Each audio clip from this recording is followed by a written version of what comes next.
Welcome back, everybody. It's time for our second set of the day, but not our last. We've got a triple header here today, of course. Don't want to let you forget about that.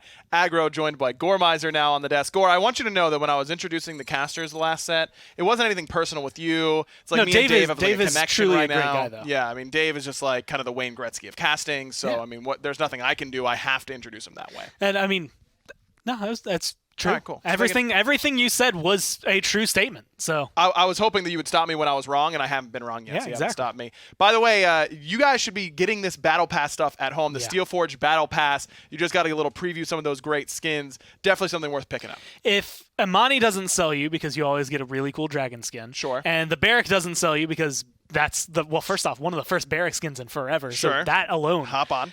The Maldamba snake, hands down, like a little beard, little wizard hat. Like, it is the best weapon I think I've ever seen for a Maldamba ever. Yeah, Hands if you down. don't want a wizard hat snake, then I can't help you. I'm sorry. There's nothing I can do, and it's just time for us to move apart. So make sure you guys get that while you can.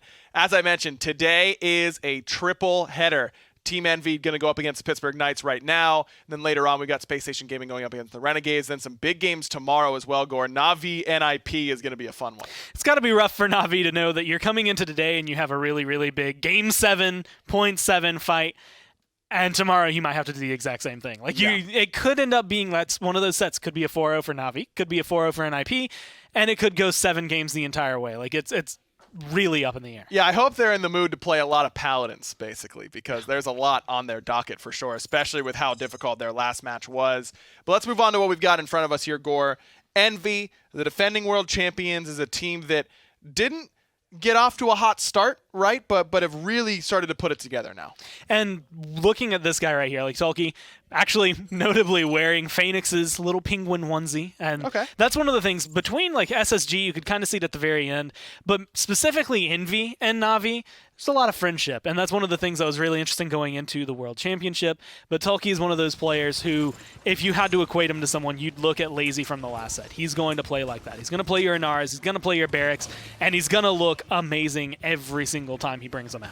And they've got a tough task, I think, ahead of them, because the Pittsburgh Knights have, despite their record that doesn't look quite as good as Envy's, had some good moments. Their drafting in particular has been pretty strong so far, so making sure that Toki gets picks that he wants might not be super easy. And it's always awkward to like be the point tank, I think, right now in this meta, because most of the time Inara and Barrack are going to be available, but sometimes you have to make those awkward flexes onto someone you haven't played as often. Like, maybe you'll have to play the Ashe, maybe you'll have to play the Khan as a point tank, which they can do it, but it's not always that simple. But you notice most of these highlights are all on 2 champions, and so they don't get banned out often. They don't get really corralled away from players. I think Tulky's going to be comfortable, and that's a very scary feeling when you're going against Envy. And that's what you're expecting to see around the point side, but when it comes to things elsewhere on the map, Random Noob is going to be the guy filling in there. I mean, he is just one of those players that can really pull anything out. And has absolutely done so. I mean, we've seen him kind of shift focus actually a lot lately,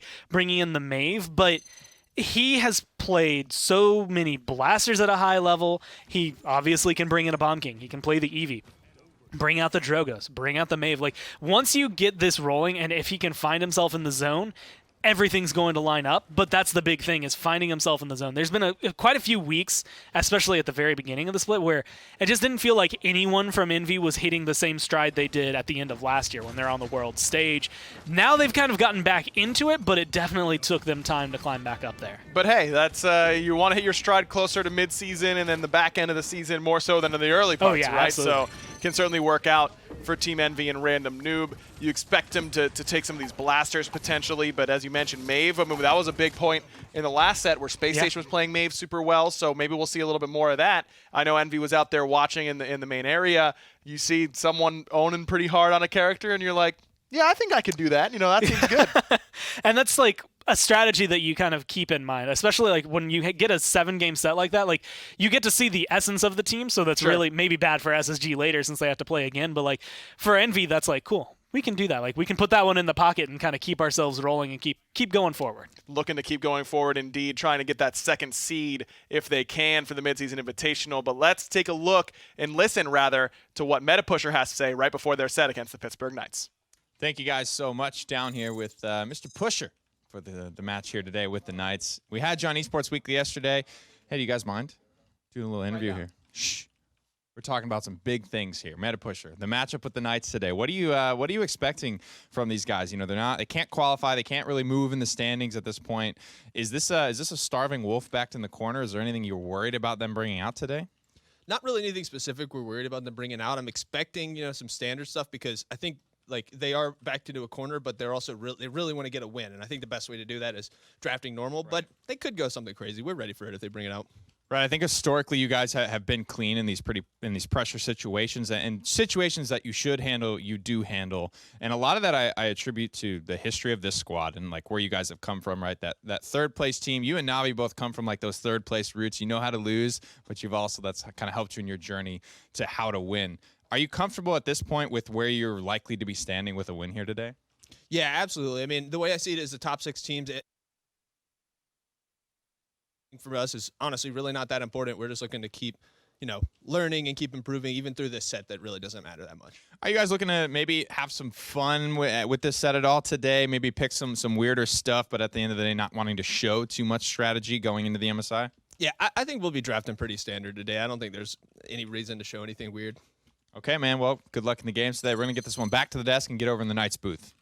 Thanks, Nick and Meta Pusher. Yeah, I mean, Envy, as Nick mentioned, they do have to be worried about Pittsburgh Knights and where they're standing. Yeah. They don't have a lot to lose from this position, but with the way Envy's been playing as of late, I think they deserve to feel pretty comfortable. And when we've been mentioning that 3-way tie all day, one of those teams is SSG, one of those teams is Navi. The third one is Envy. Every map today is going to matter because it's going to affect that differential for them. So they're looking to ideally close this out 4-0, put themselves in a good spot. I think right now their plus minus is 11. So if they can go up to 15, they'd be very comfortable, very confident. And as Phoenix had said in his post-game interview, some of them are looking, this will give me better seating at MSI. A lot of them are looking at, this carries over to Split 2. This carries over to going to HRX and going into High-Res Expo and playing at the World Championship again. And you want good seating when you're there. Absolutely, and I think that's why you really can't count out this Pittsburgh Knights squad because they also need to get wins for that second half of the year. And you look across the way, what they might have to offer. G-Bunny is someone that I think needs to step up today. G-Bunny is, I'm going to give him credit as like the most consistent that I've seen on the Knights. Like, Dethroner will have great games and then he'll have off games. Cuss will have great games and then he'll have I don't even want to say off games, but it'll be slightly less than great games for him. Ricotta, Pan, again, great, sometimes not great. G-Bunny almost always performs. He's always a great off tank. And it's so incredible seeing him come through and have the performance he does. It's just unfortunate that there's been a few scenarios where it feels like he hasn't been able to do enough to make up for maybe the lack of something from the rest of the team. Something that it can be difficult as an off-tank, especially because off-tank, you want to dive alongside your flanker, but you need them to be doing the majority of the damage for you, and you get a lot of those finishing blows. And when that isn't happening, then you're kind of caught out of position. It can put you in bad spots for sure. Just so many moments, though, on this con specifically, but we've seen him on Atlas have a very similar performance. We've seen him on Ashe have a similar performance. He will bully you if you give him the opportunity. Now, Ricotta, as you mentioned, has had his fair share of great performances and then some subpar performances on this damage line for the Pittsburgh Knights. We saw a lot of Tyra earlier on in today's set. Is that the type of direction you expect to see him go? Honestly, Ricotta is very much like Rock Monkey on the other side. He's known for his aim. He is one of those players that will pull out the Leon, the Cassie, the Shaolins, the Canessas, the Strixes. Whenever he is needed to, he's going to find the shots.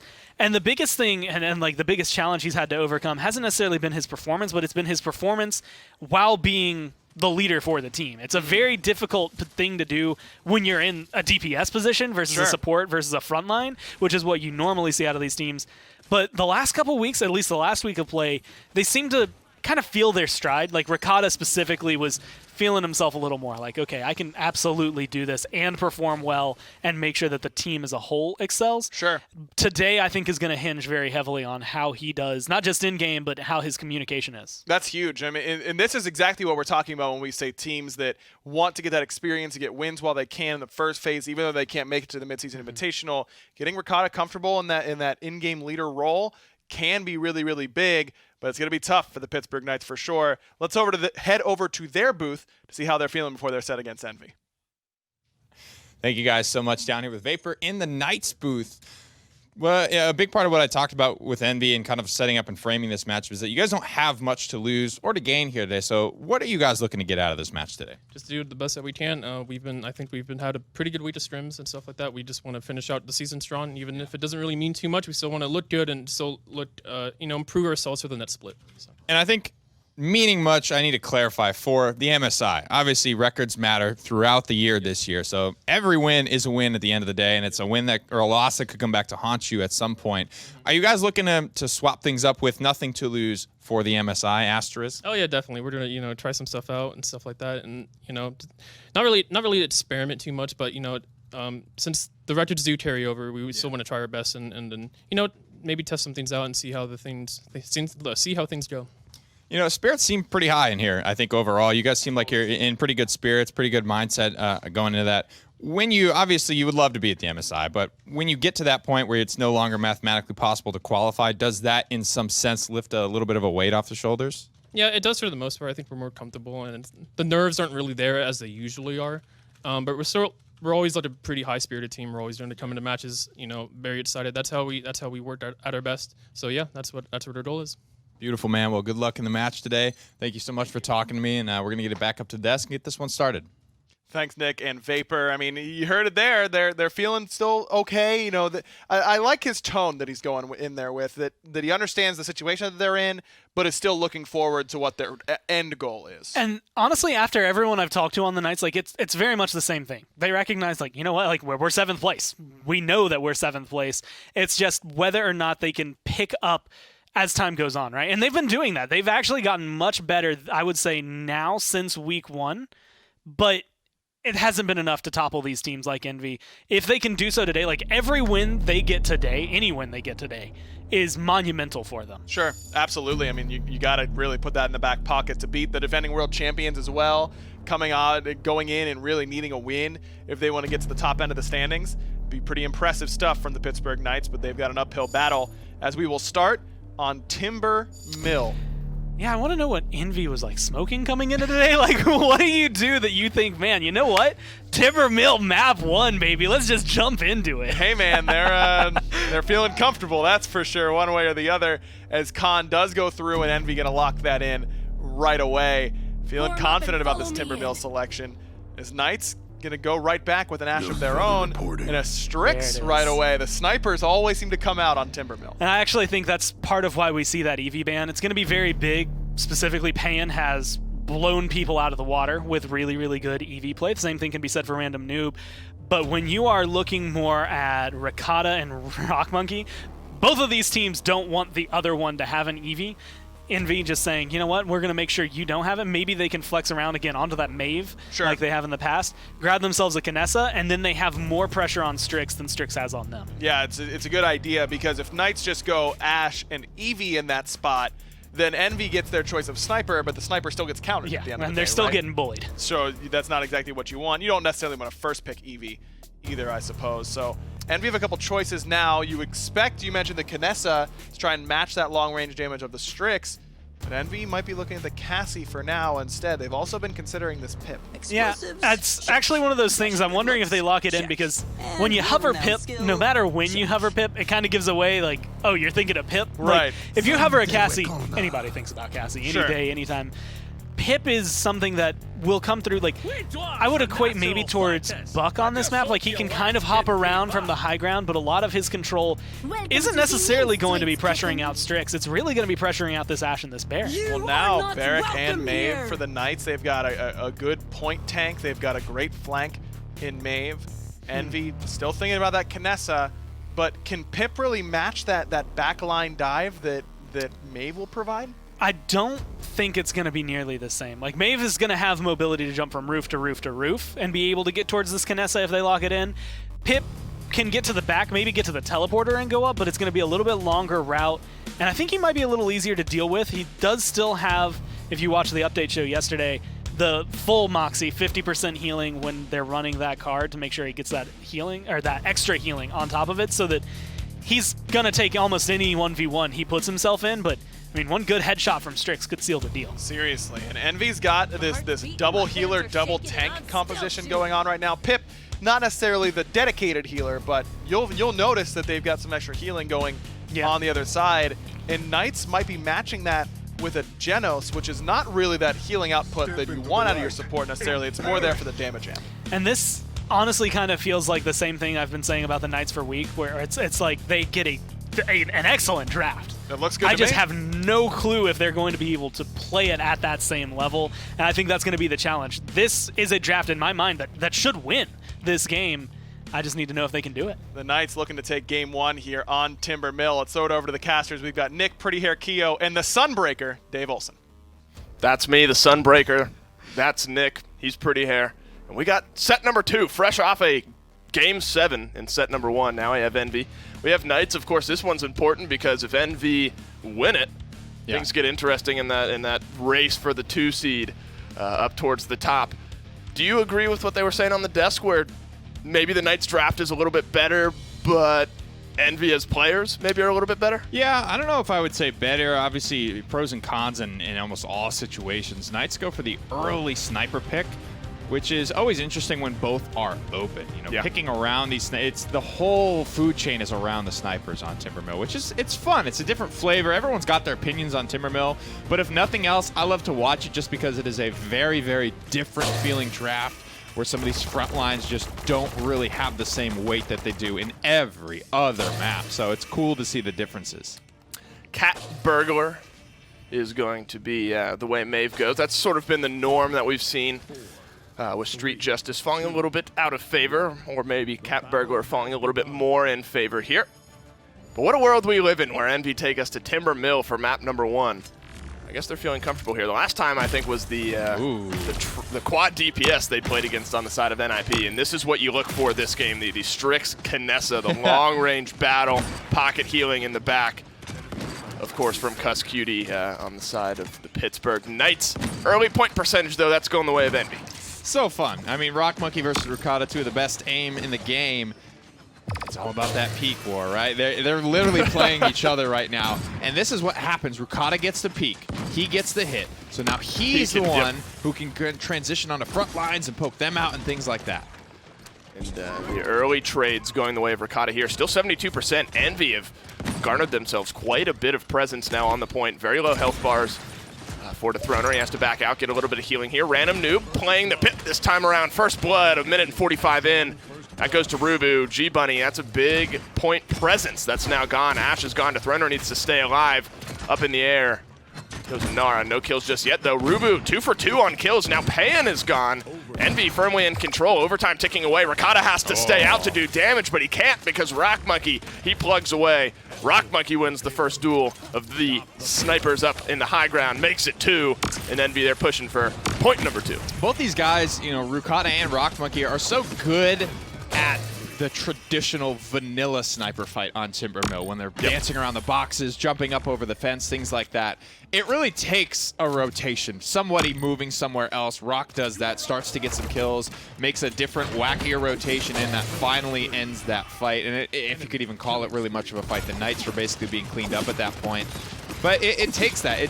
Snipers are all about, and I say this on Frog Isle a lot too, how do you stay involved? Everybody knows you're going to sit there at the windowsill on Frog Isle or the fence on Timbermill and do your thing, right? But how do you differentiate yourself, and how do you find new lines of sights to make sure you're surprising people with that 1,200 damage? And Rock Monkey and the rest of Envy are doing it well. All kills for Envy, no kills for the Knights. Finally turning around through time and space is massive for Cuss Cutie. Picks up 2. Envy, they have to back off. Not going to be able to do it. Tolki on the Inara just dancing around, trying to stagger out. He's going to do it himself here. Still plenty of time. The payload's close.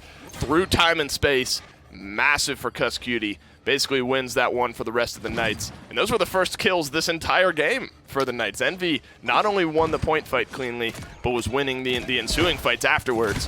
Finally, the Knights find a little bit of footing here. And stall out Envy with about a minute left. I'll never forget it. I don't know why. It just is one random day when I was watching Cuss's stream.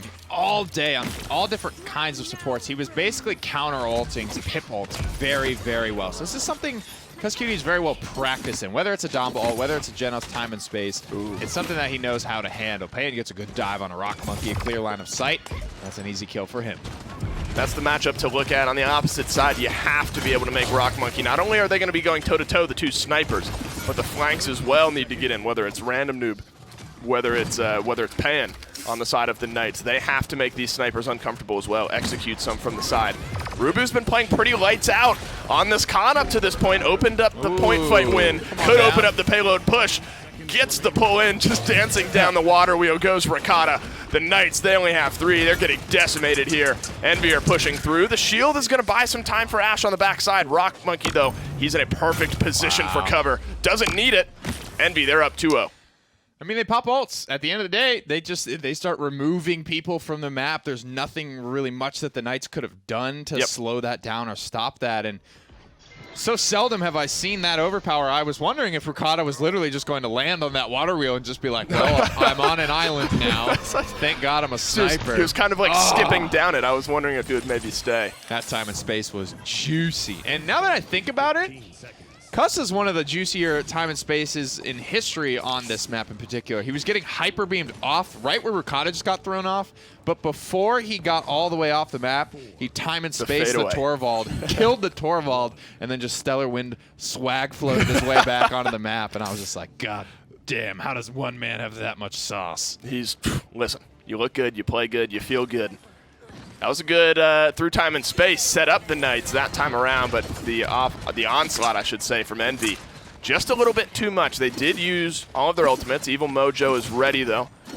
Midnight, assert dominance for the Knights on this mid-fight. There's the Midnight. That forces Rock Monkey to go back. He doesn't know where anyone is. He has the healer. He has Kinessa up top, but he loses. He has 7 health, and Toki's going to stop it off. Now Evil Mojo counters back. Only one, though. Only one. That's on to Payan. But Envy, they weather the storm. That could have gone so heavily in favor of the Knights. Perfect angle on Rock Monkey. Perfect angle on Mr. Hayes, but he doesn't find any through time and space. This time comes up a little bit short. Rubu has another, and the Knights, they're getting killed yet again. Nice battle shot there from Rube. Makes sure that he locks down the high ground. Good job winning the poke war and staying involved in this fight. Rock hesitant to show his shoulder here to Rakata, who's in position to land that shot, and he will, but it's always onto the support. Yep. I think Maldama's actually doing a decent job tanking shots. Yeah, absolutely. This time around, Toki uses the seismic crash solo on the Dethroner. That's going to put him in the driver's seat, making a triple. Rock Monkey, hello. I'm not going to miss. Not when I'm playing Kinessa. Might have been over anyway, but Rock Monkey, his shots are hitting, and he has a triple to wrap that one up. Almost snags Cuss Cutie on the way out, but it'll be Rubu that cleans that one up. And again, why I wanted to talk. Well, that'll do. Why I wanted to talk about Damba tanking shots is because from that far, it's 2 character models that are similar sizes, and that matchup is decided by those split second. The second you see a shoulder, doesn't matter whose shoulder, Rakata's shooting, right? So if he takes that shot at Damba, he has to bolt action it to get ready to go again. Rock can kind of scoot his way out and look for more shots, and it's these split-second little things that I feel are making the difference in this sniper matchup. Honestly, it's the perfect 1-2 punch. You have an 11-1 Khan and then a 9-2 Kinessa. And then Mr. Hayes is, of course, supplementing that with some good healing and buffs. Random Noob, I mean, everyone's doing their job. But the big players in this one, Rubu and Rock Monkey, really taking it over. Toki drops off Dethroner, so now Barrack is gone. Maybe until this game is over. Random Noob needing to win that engage. The pistol swap from Rakata, that's going to net him a kill. Payan stays alive as well. This payload stalled out where it's at. G-Bunny throws down the banner, keeps himself alive. Envy not in the best position to push this one in. Maybe getting staggered out even. Mr. Hayes needs to stay alive. Toki, though, drops Payan. G-Bunny trying to stay aggressive here. Drops off Mr. Hayes, and that's a good stagger from the Knights. Definitely. Great cleanup there from the Knights. Great job from Payan as well to, leave it all out there on the field, brother. I think, he gave up his life to get a lot of that damage and clean up a lot of those kills, probably knowing that he was likely to go down there in some capacity. Steady aim, such a valuable talent for Kinessa to leverage. You're seeing that whenever those big orange comic booky numbers come up. You know that buff from the talent is active, and Rock has done a fantastic job at making sure he leverages that. All it needs is a nice pow or something right next to it. Yeah. That's all you need. G-Bunny finds Rubu. That's been important. That is important because Rubu's pretty much been running wild through this Knights lineup up to this point. Through time and space for Cuss Cuties. Bought them time on the last defensive end. They might need it to stop this one from going through. It is 3-0, so the Knights are up against the wall here. Evil Mojo comes through, only finds 1. No kills, though. Just buy some space. Oh, that's a good shot from Rakata. Random Noob goes down. 10 seconds remaining, and the Knights have space.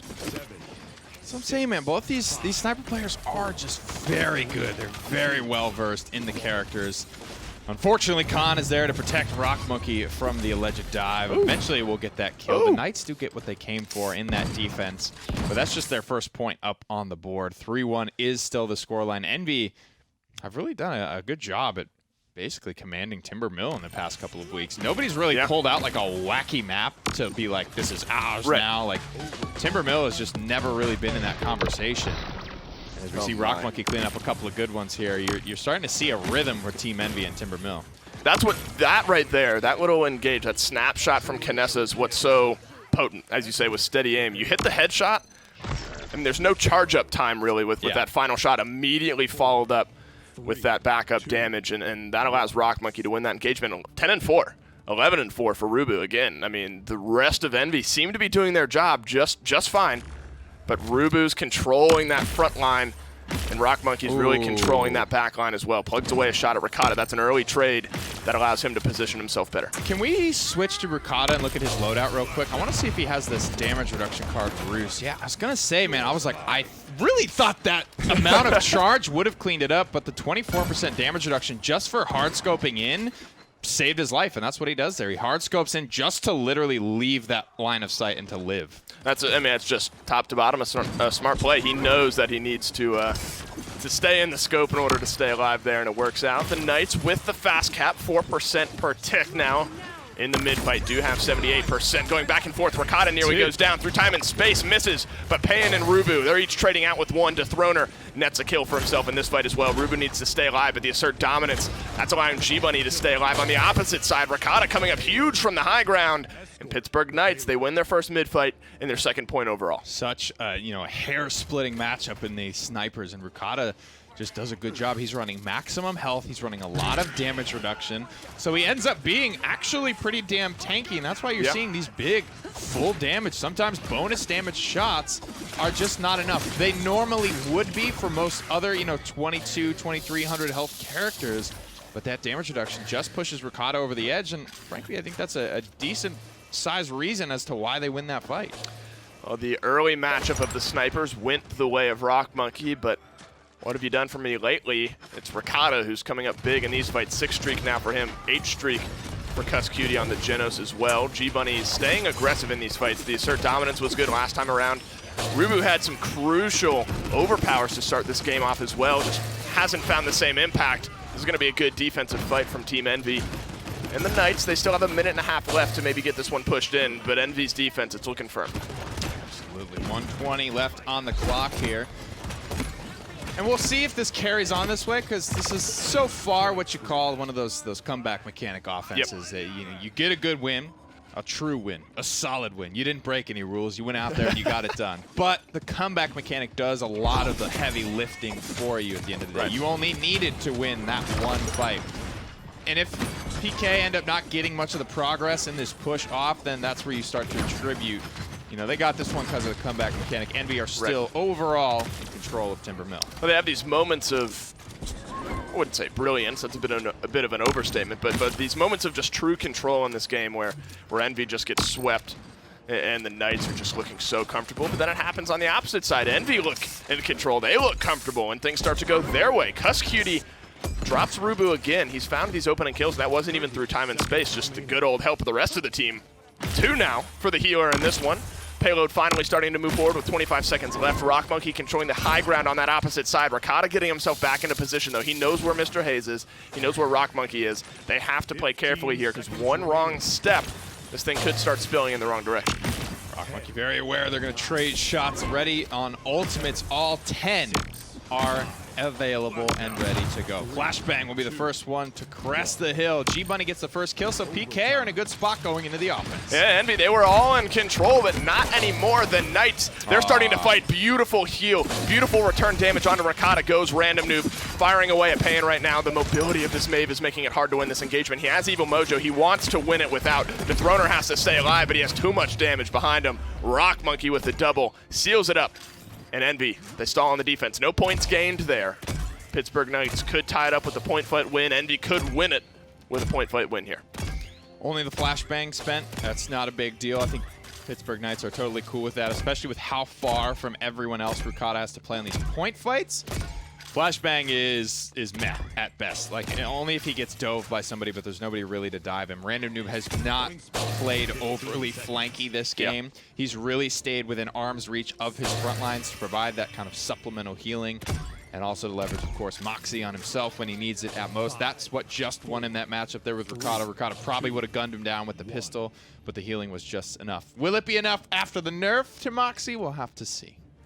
Still, I mean, it's what, 30% at max rank instead of... Cancels out a tier of Cauterize. So, you know. Think about it that way. It's not a too heavy-handed. I think it's a good change to be had, but that's neither here nor there at the moment. Not in place. Through time and space, doesn't find anything this time, and now Pan can get aggressive. Rubu's so low. The daggers need to be good. Oh, right into a Dread Serpent. He's running away. Now Rubu can turn around the damage. Can he find the kill, though? He does within an inch of his life. Rubu stays alive and gets the kill. Beautiful Dread Serpent from Mr. Hayes. Sends one running, but Rukata, he's still answering back. The Knights, they were fighting from the point that entire time. And the Evil Mojo comes out. Not only do they not get the kill with it, but Random Noob actually gets taken out by Rukata. Nice job making sure that he can still have an impact on somebody else other than Rock Monkey. These two have just been dueling. Look at how aware they have to be of each other the whole time. Ooh. Stealth jumps back into line of sight and past the tree. Rukata makes a very nice rotation. Cuss Cutie again opens this one up. Payan's back alive. Payan's Rukata back wins. fighting. A double kill for the Mave. Rukata wins the long-range engagement. And Pittsburgh Knights, they win this point fight. They are going to have 3. They are going to be pushing for the win. And Nick, after such a strong start from Envy, what looked like could have been a 4-0, they were up 3-0, remember. And now the Knights have answered back with 3 straight points of their own and are pushing for a win here against Envy. And I hate to bore you guys with more talk about the sniper matchups, but I'm just such a nerd about it. It's a fun so matchup. much fun. Yeah. Rukata goes into stealth as he's jumping past Rock's line of sight, gets behind this tree and starts shooting, and Rock's just kind of there for a second, like, wait, what's going on? Yeah, wait, what happened? Where are you? And then, but at that time it's already too late. That's okay. 2 or 3 shots is all you need to be impactful as a sniper. You're hitting for such high single instances that your squad can get in there and follow up. And again, quick shout out to Pan. That first dive fell flat on his face, but he did not get discouraged. Nope. He did his job again, but he did it right the second time. And the Mave, not even for Payan, but across the board, is always so hit or miss. You either see a game where Mave just isn't impactful. Started out this way, but now Payan has started to make good on some of the ultimates. I think the flashbang hit the wall in this case. We're going to move right on from it. Rubu's going to answer with the only kill in this fight onto G-Bunny. Still 1 minute and 20 seconds left. The payload's close, but there's still plenty of time. The Knights are going to back off. Regroup after Random Noob adds one more and give this one another go. I wish you could self-flash yourself. That'd be fun. I know. I was surprised, honestly. Yo, guys, Midnight's lasting really long for me. I don't know what it is. It's like bugged or something. Self-flash, my Would brother. that'd be sunlight instead of Well, you midnight. are the sunbreaker, so that's your territory, man. That's right. The You screen handle would be bright instead of, dark. But either way, you would don't be get able to see, because obviously it wouldn't translate to broadcast at all. Right. But the flashbang is very potent. You strip away vision, it's just, it's midnight in a different way. It's presented to you differently. It's like staring into the sun without any sunglasses on. That's a big Evil Mojo. Goes on to 2, but only nets 1 kill here. Random Noob has been engaging so well with these Evil Mojos, but immediately getting traded out. This time he doesn't die, but he has to back off. Can't follow up all of the potential that the Evil Mojo brought to this fight. Through time and space for Cuss Cutie as well. 20 seconds is what you have left on the clock here. One fight, one way or the other. Probably decided, goes up, goes through. Mr. Hayes catches that one on the chin. Now you're down to 3 for Envy. Now you're down to 2. This payload's close. Won't go in. Rukata on the triple answers back. Rock Monkeys. He's the sniper that's firing on all cylinders right now. Pittsburgh Knights, they go down 3-0. They answer back with 4 straight points. If this one's able to go in, the deep assert dominance might just seal this one up. Overtime, though, they're out there. They're contesting, but it's Rock Monkey. Okay. He's not alive for long. Okay, Knights, you came to play. 3-0. All the way to 4-3. Knights take game 1. Man, a rough start for the Knights, but they find a way to plant their heels and find a way to get it done. Wow. You really can attribute that, I think, across the board at different points in the game to a different member of the Knights. I think they all played very, very nicely. There was certainly moments you can see when a Genos' crosshair is sort of just sniffing up in the air. You're not sure what he's looking at. He's looking for that time and space. He gets Mr. Hayes in the corner that he wants. Cuss Cutie just tees it off. He's incredibly impactful with those ultimates. Ricada's got nice snipes. Payan's got great dives. And the tanks hold it down in the trenches long enough for each of those pieces to fall into place. One of the best to do it. One of the best to do it. Time and time again, you see a through time and space double kill earlier on in the game. Kill there towards the end eliminates the healer. That's a fight back from the Knights, and Envy, they got to figure something out. Impressive stuff from the Pittsburgh Knights. I mean, they were getting slaughtered through the first half of that game. I mean, down 3-0. Envy was, they were going for the towels. They were wiping their hands off. And all of a sudden, the Pittsburgh Knights come through and win 4 in a row. And remarkably, too. Like, it's one of those things, their drafting has always been very, very good, but, like, to play consistently 4 rounds, just 4 points in a row like that is not something we've seen often, especially on a map like Timber Mill, which is a fringe pick already.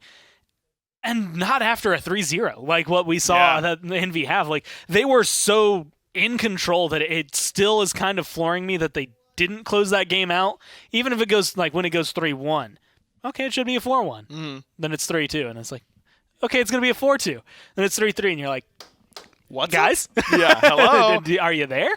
Earth to Envy. Well, they get beat here in game 1 on their map pick as well. Wowzers. Rock Monkey gets the Kinessa, is playing pretty well, but that Strix on the other side just ends up getting the better end. And it's just 13-8-12, 13-9-9, like both having the same, I want to say, overall impact in terms of kills and assists, but it is absolutely Ricada's shots and, again, his aim and the picks he found. I think it's who he's targeting and who he's getting rid of. His 13 kills were just better. Yeah. And that's like a really weird thing to have happen at the end of the game, but his 13 that he put up mattered more. Absolutely. And really, towards the end, I mean, it looks like Rock Monkey's keeping Ricada at bay. He's consistently poking Ricada out, but then Ricada's able to get the kill kind of out of nowhere, and that's what starts this whole snowball effect for the Pittsburgh Knights. So impressive stuff from him and for all of the Pittsburgh Knights to get this victory. Great shots from Ricada there to close it out. I mean, that's an insane stretch towards the end. And being able to do that, again, kind of, I want to say under stress, like that's not really that much pressure, but to flick, shoot, hear the teleport, and immediately shoot again. It's pretty good. It's just knowing your champion, knowing who, like that matchup. Of course, when you have snipers on one side, you usually have a sniper on the other side. It's just knowing it so well that you were prepared, and he came in and had done all his homework. Map number 2 will be Ice Mines. So a long Man, one I here, feel potentially. kind of bad for Dave. Like to do 7 games and then like 7 games while avoiding Timber Mill and Ice Mines, and then have to immediately do Timber Mill and Ice Mines. Yeah, but luckily, Dave, being the Mike Trout of casting, is under no duress whatsoever. I mean, the so. man of 1,000 voices. That's right, 1,000. He's got all 1,000 of them. No doubt about that. Only used 8 of them now. So yeah, he's got plenty to go. Don't worry, plenty in the tank for him. The Pittsburgh Knights looking at that first pick slot. I mean, do you change anything up with the way you were playing? You liked their draft last game. It's obviously a very different map here on Ice Mines, but I think the overall theme of the draft really worked for them. I honestly think they're going to be able to find themselves another solid draft. We're not going to see the Strix. We're probably not going to see Maeve, but she can still come through. I expect to see Pan potentially switch over to a Pip, to a Bomb King, something like that. And they've actually got an interesting route here. Like, Khan, he gets banned all the time. Makoa, he gets banned all the time. Inara doesn't. Yeah. So she's coming in, and that's a flex. That's we're going to make Tolkien uncomfortable because we'll ban Inara, and then you either have to ban Barrick and let us get Atlas or Torvald, or you ban Torvald, we get Atlas, you ban whatever, we can grab Barrick. Like, there's enough options open that the Knights get a power pick. Well, if you're Envy here, don't you? If there's 3 potential power picks on the board, right? It's Atlas, Barrick, and Torvald. Yeah. Don't you just ban something that's not those 3 and take 2 for yourself? That's what I would do, honestly. But it's kind of up to them. Torvald is kind of a menace to deal with, and that's not too surprising to see them ban that away. But this also works out because Atlas is really solid, really, really good for G-Bunny, and honestly can be game-changing because he has that. But you get Ash Barrick, which sets you up good for like a Genos later if you want it, and you get to flex around with your DPS. Yeah, I do like this. I mean, if there was still another top-tier frontliner on the table, and it looks like there was, we weren't discussing the Ash at all, then I think this is the better line. You take the best of that core away, and you still get 2 out of 3, whereas the Knights are just left with 1. But Atlas being the one, turns out a lot of times... Still pretty good. is pretty good. Phoenix definitely showed us that in the last set, what he was able to do with this pick. What did I say earlier? Is 900 is a lot of damage when you're taking it. At pretty much any point in time, Ash and Barrick might be able to shrug that off, but most DPS, all of your supports, like, they're going to feel it. 2200, I think, is the standard like health pool for supports without any like card augmentation. So you're taking a little less than half of your health with one shot from Atlas. If they do go Bomb King here, but if they go with a Genos as well, if they try to scoop that up and give him a Luminary boost, one headshot is going to be 3/4 of your health pool. That's certainly scary, but they do go for kind of off healer, but not the one that you were talking about. It's Pip this time for the Knights. I mean, are they trying to take it away from Envy? I think not only trying to take it away, but maybe showing something that's Ice Mine specific. Bomb King and Pip are really good on this map. I don't think I've ever seen them on the same team, and I think separately, I would argue Pip would win like 7 out of 10 times in that matchup, and if Envy's piloting it, probably give them a little bit more of a favor. But Pan, for the first like 3-4 weeks the Knights played, would go like 27-3. Not that exaggerated every single game, but he would do so incredibly with this Pip. But going kind of like a double blaster is not something you get to see often. And Pip Bomb King might kind of dig them a hole if they don't make it work. Yeah, Tyra, Maldamba, the 2 picks for Envy. You were saying that you're normally a big fan of the Pittsburgh Knights drafting style, but this one a little bit different. They go Fernando and hovering the Ying as their last pick, and they'll lock it in as well. Is this the draft that you like? Honestly, I like it, not because I've seen it work before, but because this is showing to me they've been practicing something. They are the ones who picked Ice Mines here, so this is their map. This is a draft that is exceedingly Ice Mines to me, so it says that they've been trying some things out in scrims, and they're looking to make it work. And they take a lot of the power picks. Like, whether or not this draft will work altogether, they do at least strip Envy of all the things that would be strong against them as well. Envy could be going for a blaster of their own in the Drogos now. Certainly something that can match that AoE damage output that Bomb King and Pip could potentially provide. They've got pretty decent AoE already with Tyra, right? I mean, that Firebomb is good. That Firebomb is exceedingly good at making Fernando like do a hot dance away from the point. Like, he cannot stand there. And we saw earlier, she melts health bars. She melts shields as well if you get Wrecker. So Fernando's probably going to be feeling a little bit of the heat, but I don't know if it's going to be enough to go then apply pressure to Atlas and Bomb King and Pip. Lots of good damage options here for the Knights, it seems, but Envy trying to get back and really get a win when you feel like you've got one stolen from you in game 1. Yeah. I mean, Timbermill, they're up 3-0. They lose 4 in a row. I think this is a critical game for Envy to win, and one that might not be super easy to do. It's almost necessary, like you said. It's critical for them. I haven't seen the Knights. Like, the Knights, I think, have gone up. The best run they've had is 2 maps at the very beginning and then losing 4. So if they are able to come in, then this is going to be one to kind of keep them on that roll. But it's then looking at map 3, map 4 for them, whereas Envy, they can take a little bit of a chill pill. Like, even if they go down 2-0, it's not the end of the world. Deep breaths, Envy, for sure, and all you Envy fans Stay out afloat. there. Yeah, exactly. We're still floating. Everything's okay. The world isn't on fire yet, but got to get a win here if you're the Envy squad. This is going to be a good one. Game 2 here on Ice Mines. We've got pretty hair and our very own post-steroids Barry Bonds, Dave Olson. I tried to hold it together. I have been doing so well. That one was just too much. Not really. You break. You're a breaker. You're the sunbreaker. I know. Up to this, well, I always have a reply, but I feel like this is the only one where I've just flat out laughed today because I guess the that one was best just part unreal. about getting another Game 7 at this point is, what more throws are aggro going to come up with? Well, that's what I was saying. Is we have 7 games at the beginning, and now I'm casting another set. At some point, Could go 7.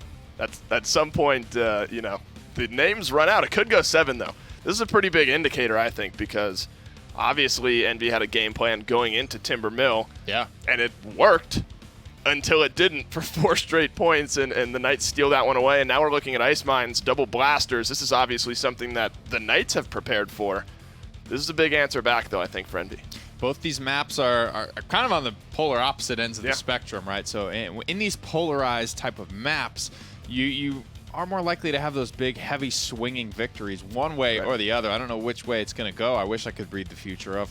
Probably wouldn't have to do this job. Probably wouldn't have to have this broadcast if that were the case. But running the double blaster, you do subject yourself to perhaps a little bit of that damage mitigation. You make it an easy decision to just go blast shields. But I think they have enough potent direct damage. They have that Atlas, right? They have somebody that is going to be able to punish you. Haven Blast Shields never wholeheartedly decides a game, so I'm not too worried about it. But given what we saw in game number 1, I think with the damage reduction coming from Roos, as well as combined with the amount of health that Ricotta was running, they know the ins and outs of these matchups, and if the Knights are going to win it, it's going to be on those tight margins. You saw like how much they had to min-max some of those team fights to get a win. Do you think that the Tyra Drogos is enough to deal with the Pip Bomb King? Yeah, I do. I think, you know, there's an incredible amount of damage there, and Hunting Party amplifies damage from all sources, not just auto attacks like a Luminary would. So when you're incorporating things like the Fire Spits in with the rockets, you're almost getting the best of both worlds. This Drogos doesn't need the mobility of Worm Jets on Ice Mines. There's just not room to physically use. Even if you picked it, you probably wouldn't experience a very different game style than if you hadn't. So not only you're getting near fusillade damage with a Hunting Party, but you're also getting the benefit of combustible there. It's a lot of damage if this Drogos is allowed to sit safe. I mean, they absolutely on the side of the Knights have something prepared. I mean, normally you'd see, you know, maybe Bomb King or Pip on one team and then the other going the opposite way. So grabbing both, I mean, that's smart. Pip can single-handedly change a team fight around. You combine maybe an Evil Mojo with a King Bomb, and you're in for a world of hurt if you're on the side of Envy. They need to answer back here. They need to find a way to get a win.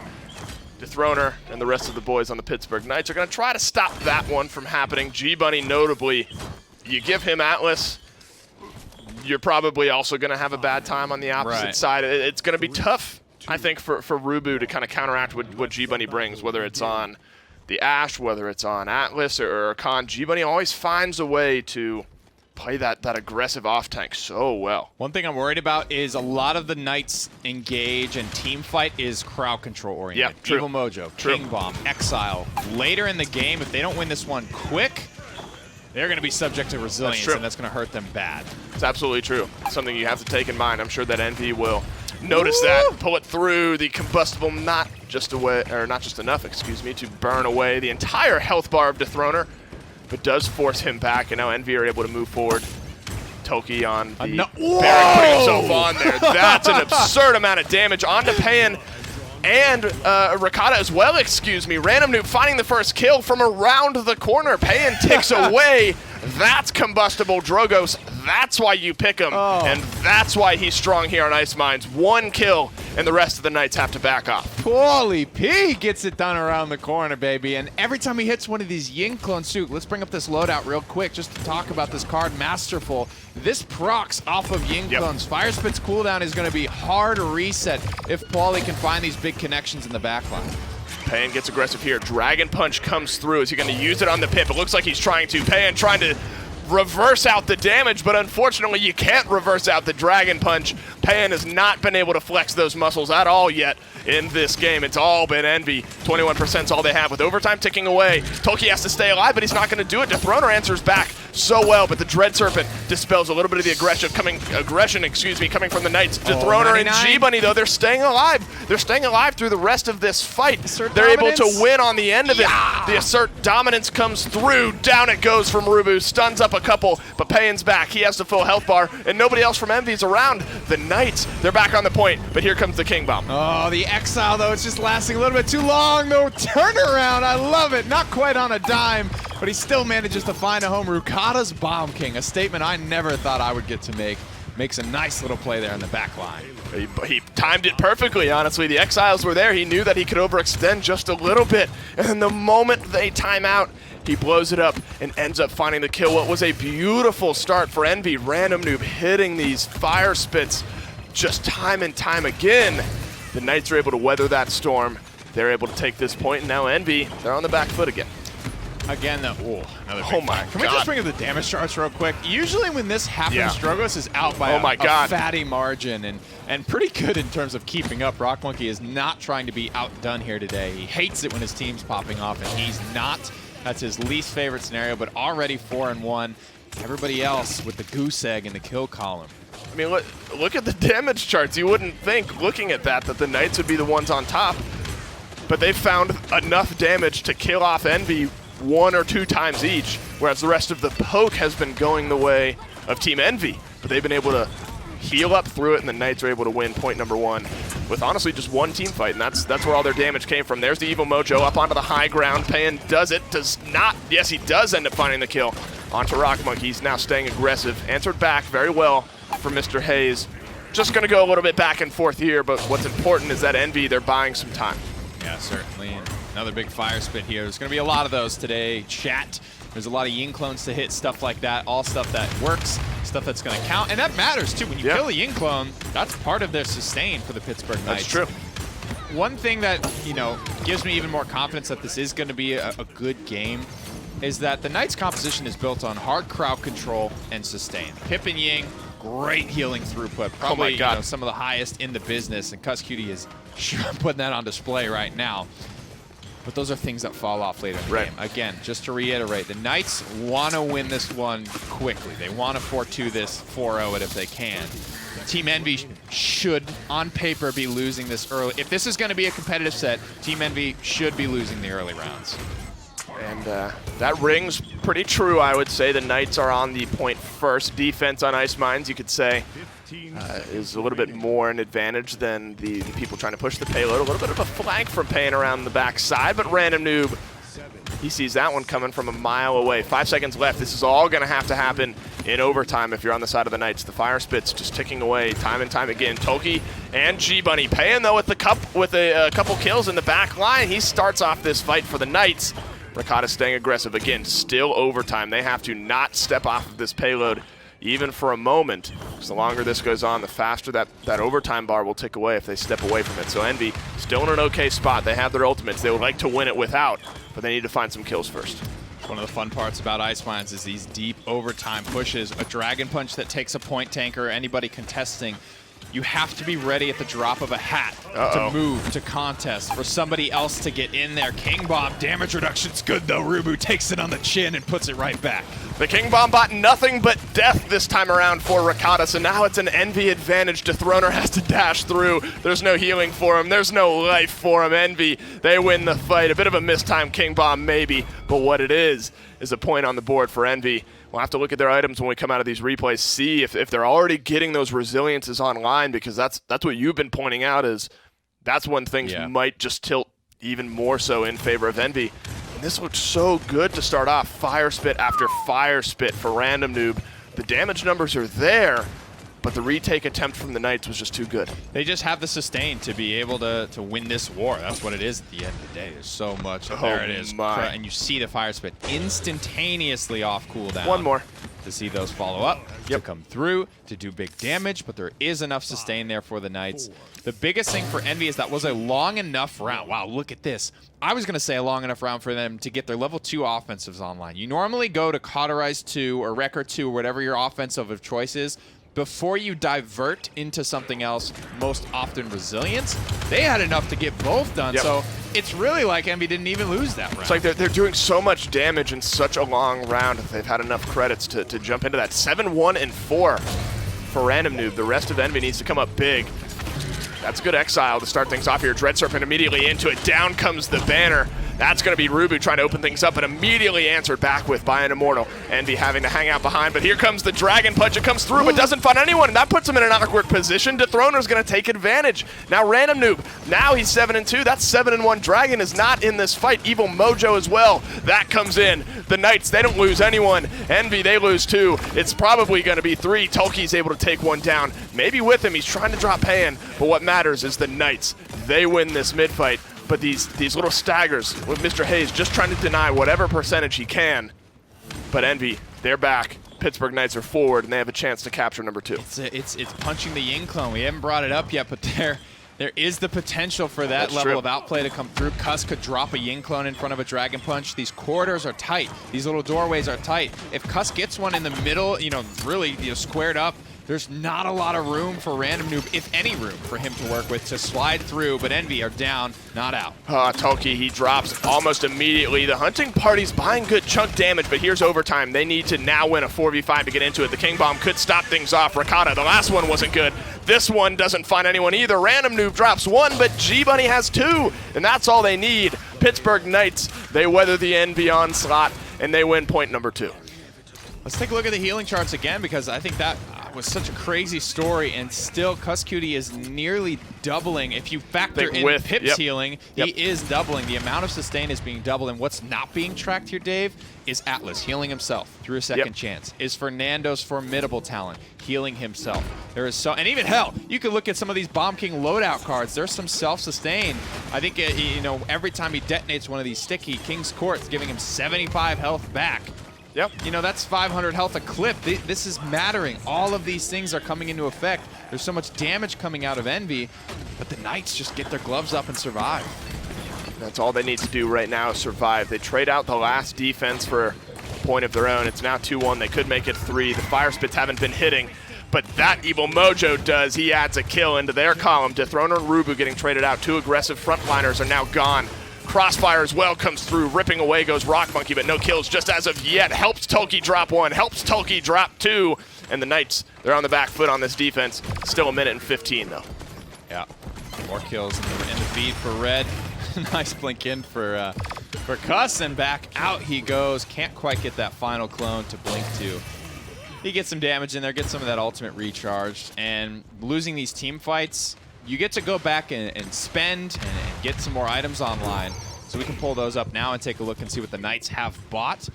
But at the end of the day, every lost team fight on Ice Mines is very, very costly because it takes so long to get your feet back under you and to get resumed on this push that, you know, you got to do it probably at least once around, but that's really it. You lose one skirmish, go back, buy your items, and then this is kind of it. If the Knights lose any fight from here on out, this round's probably over.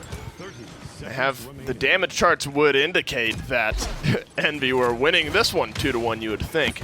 But the Knights have used what you were just talking about to their advantage and stopped Envy from really getting a foothold on it. It's the next mid-fight that might really matter and be indicative of where the game stands. A couple kills coming up blue here in this case is going to allow this payload to move forward yet again. This one's going to have to get done in overtime. Rakata has 2. Payan on the other blaster drops 1 on the side of Envy as well. Overtime's going to begin. The Knights are going to try again. The King Bomb this time not available, will be shortly. The last time Rakata tried to use that King Bomb, maybe brought himself death. Found the stun, but not the kill. Overtime's going to begin. Pittsburgh are going to try to crack this nut. Sticky's on the door, waiting for Envy to push out of their spawn. Rock Monkey just playing from the balcony here. Once she jumps down, Tyra can't get back up. You could see just how quick that overtime meter almost reset. The Knights have got to keep a foot on the gas at all times. They use the dome shield on the side of Envy just to buy time. Dethroner needs to stay alive. That's a huge fire spit from Random Noob. Shreds away the health bars of the Knights. 2 for Rubu, but that's on the back of the Flying Dragon of Random Noob. Wins themselves the defense and ties this one up at 2. Yeah, it's not groundbreaking to say, you know, that was impactful at this point. I mean, he's been crushing those all game. The difference is that this poke is going to start to stick a little bit more. With these later game cauterizes, the healing's just not as effective. You're seeing a light rejuvenate come through for the Knights. Now, I don't know if this is a strategy they've adopted as heavily as Cuskooty's old G2 roster, but rejuvenate, you know, 2s and 3s, you're expecting that across the board late game, and that won them games, especially when you're dealing with Pip, who, when you get 10% of that 1,200 or 40% of that 1,200, that's making a big, big difference. Dethroner has already gone into it. You can see G-Bunny starting to get there as well. Like I said, it's likely, but it's a late game. It is a cherry on top item to finish a build. Only one Master Riding, if you want to look at that item, is on the side of Envy, and that's going to allow Random Noob to get back into position just a little bit better. Assert dominance into that really small corridor goes Rubu. The Dragon Punch comes through. This one hits good. That one's onto Dethroner, and he stays alive. Oh, but Rakata, he finds him right into the Dread Serpent. That's a beautiful Evil Mojo, but there's no answer coming back out of it right now. Rock Monkey stays alive, returns some damage in onto that of the Pittsburgh Knights, and this is where you might see Envy start to run away with this one. G-Bunny falls, Payan falls. There's only one person in contest range. That's Cuskooty. He's not going to live much longer. Dethroner's on his horse. And now Envy. That's not the... Wait. Yeah, that well, is Dethroner he got on his killed. horse. He got killed off and then came back in, didn't he? Oh. I think he was the one who got the Dragon Punch onto him. This is starting to turn in favor. Remember, you could see Illusory Rift was popped. big crowd control ultimates were popped, but Envy are just living. They're getting out of these CCs earlier. They're confirming more kills onto the Knights. This is the shift. When the items start to come online hard for Envy, when they start to take over, damage amp falls off a little bit, but not a ton, especially when these other items have to come online before Blast Shields and Haven.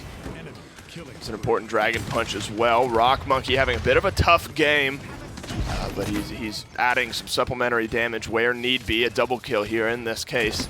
Envy pushing for the win and the ability to tie up the series. Here's the crossfire right into the back of G-Bunny. The rest of the damage goes into Payan. That's going to keep this cart moving forward.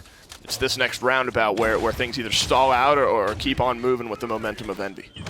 Well, they're off to a good start here, off to the races. Haven't had that wipe to go back and buy, but finally in control of things. 1:30 left on the clock. They're in a pretty good spot here. Only ultimate available. It's a good one, but they're very, very close on the Assert Dominance as well as the Dread Serpent. Frankly, as well as the Dragon Punch. That's one of the things about the amount of poke Noob is landing this game. Yeah. The amount of Dragon Punches he's going to be able to just drill home is monumental. A little bit of an outplay on the second to last attempt that we saw, but the most recent Dragon Punch that we saw hit hard and hit true for that of Random Noob. A lot of his damage, most of his damage, maybe all of his damage coming from that of the combustible fire spit.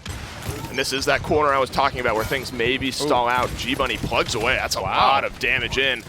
Sets him back, but maybe he bit off a little bit too much. The second chance for him. They're actually winning this engagement. Rock Monkey sweeps around, gets rid of G-Bunny. Dethroner has to stay alive. He's the last of the frontliners here. Payan with the long-range shot on Random Noob. Evens things up for just a moment. This is a good opportunity, I think, to commend Tolkien. Rock Monkey gets that kill, but Tolkien opened the door there. He was pushing that Atlas after taking the initial poke, and that's where the off tanks and point tanks are, that's where they bread their butter. That's where, being able to say and make that decision of, I actually win these. I know how this fight's going to go, and I'm going to win this. So he just pushes in there, hard commits. I was a little taken aback at first. I'm like, I feel like Atlas wins these. I don't really know about this one, Tolkien, but, he's up there. He's a world champion. He pushes Atlas, wins that fight, gets G-Bunny to fall back. Rock Monkey follows in the door and cleans it up. So very nicely done there by Tolkien. That's what the off-tank does. But then it's Payan on the Pip who really seals up the end of that fight. 1 second left. Rock Monkey falling might spell the end, and it does. We're going to a 0.7. Let me in! Oh, they ended up getting the kill. Another 0.7. This one would be tough, I think, for Envy to lose. You are off to a 3-0 start on Timber Mill. You lose that one. You're kind of going back and forth this entire game. Fight your way back to a 0.7, potentially losing this one. But you would say that at this point in the game, Envy, just looking at items and abilities, maybe have the advantage in this mid-fight. This is it, do or die. It often comes to this on Ice Mines. And this is a lot of the same notes as that SSG Master Navi set. You have pros and cons of both teams.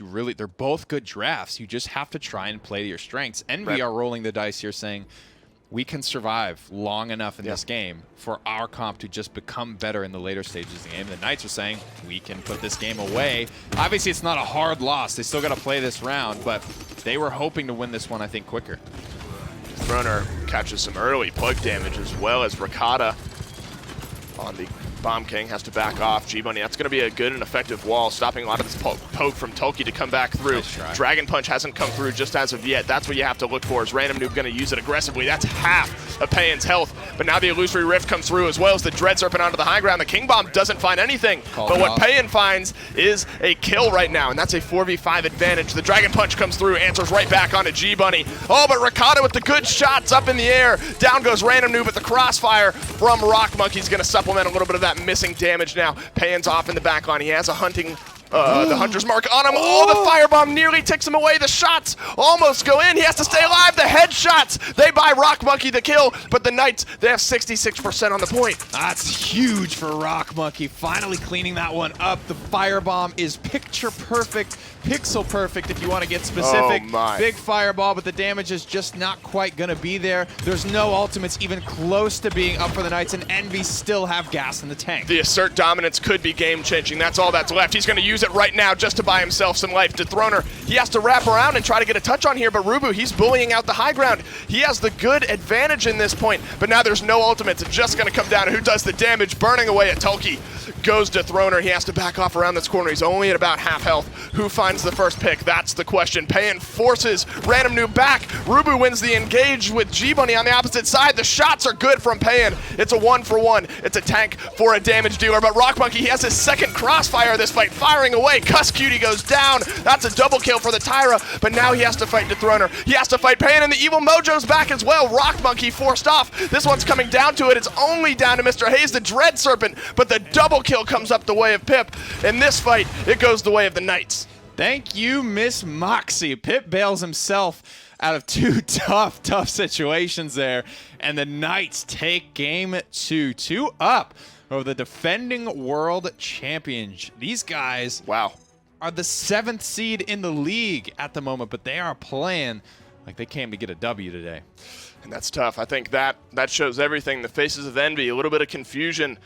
They fought back. They should be winning these endgame fights where the items lie, whatever it may be. But at the end of the day, the play of the Knights wins them that final fight. And a lot of things went well for Envy in that fight. The Dragon Punch landed because G-Bunny was slightly out of range of Immortal. At the end of the day, 2 crossfires come through. One thing that hurt them a little bit is I think Rock Monkey built hard cauterized, hard record, no resilience, so he had to eat that full Evil Mojo at the end, wasn't able to pop out and continue that fight. Had he, maybe it would have gone a different way, but maybe that shield doesn't, it's too late to kind of cry over spilt milk about what you built. That was a great fight from both sides. Yeah, well, Envy's first pick and the Knights' first pick, they both go the way of PK. Envy have a chance to answer back here, and they need to pick up that phone. Pittsburgh Knights take a 2-0 lead to the first 2 maps. Gormizer, what is happening right now? The world is falling apart. Oh, no. Well, Envy's world is falling apart. But the Knights, they've cleaned it up. Like, being able to fight back on Timber Mill, my question was, did Envy start messing up? Did the Knights tighten things up? And admittedly, I'd argue the Knights tightened up. They played really well. Sure. But you could also argue that you saw some more mistakes from Envy the second half. This time, damage numbers, everything will make you think Envy was winning. I mean, 172, 132, 160, 132. Like, they were up there in terms of the damage. They just didn't have any control because they gave up the Atlas. They gave up the Pip. They gave up the Bomb King. Like 3 power picks on this map. And Cuss Cutie, I mean, he did over 300k healing. You compare that to Mr. Hayes, only insane. 169 or so. Is that the normal differential you would expect to see in a Moldamba versus Ying? No. The fact that Cuss was able to output that much, a lot of it, I want to say a little bit of padding from Random Noob. Like Combustible, he was hitting a lot of shots early on that it's like going to be poke damage, get everyone down to like half, then Cuss heals them up to full. Sure. But there was a lot of it where it's just they were dying so fast on Envy, maybe Mr. Hayes couldn't keep up to that point. And they also did make a habit of trying to target him out or at least zone him away. But there were a lot of moments like that where there's no healing to come through. Moldamba was a little too late, or it wasn't enough to keep them alive anyway. This Pip selection for Payan was just phenomenal. We said maybe it's just to take it away from Envy. They played it last time. Usually does pretty well on this map, though. It's not just on the same side as the Bomb King. I would say those two in conjunction with one another really worked out. And I mean, the way things clicked again, it was the way I described it after the desk ended was it was so Ice Mines it hurt on the side of Knights. Like they have a draft that is really good on this map. Like they have all the power picks for this map, everything they want on one side, and Envy had a couple of things here or there. And again, it's coming down to the drafting, right? I mean, you love the draft game 1 from Pittsburgh Knights. We like it here again in game 2. Is Envy doing something wrong during these picks and bans to give these drafts up?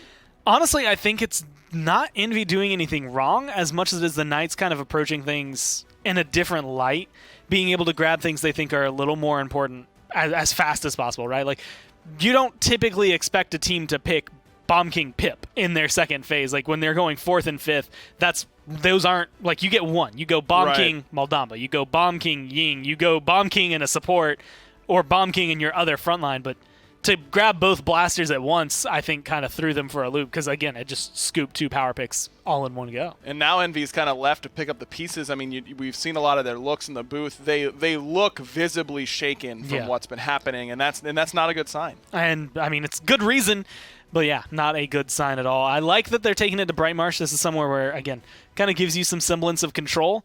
But when I'm looking at maps like Bright Marsh, Stone Keep, Jag Falls comes to my mind as well. Knights have been pretty good on those lately, and so you get 2 wins already there, and you're bringing them to a place where I think they can feel pretty comfortable, and at this point they're feeling confident because they just got 2 big wins. Yeah. It's shaky ground, to say the least. Really is. And now Envy in the first pick slot, they've got to try to find something that can get their drafts rolling in a good position.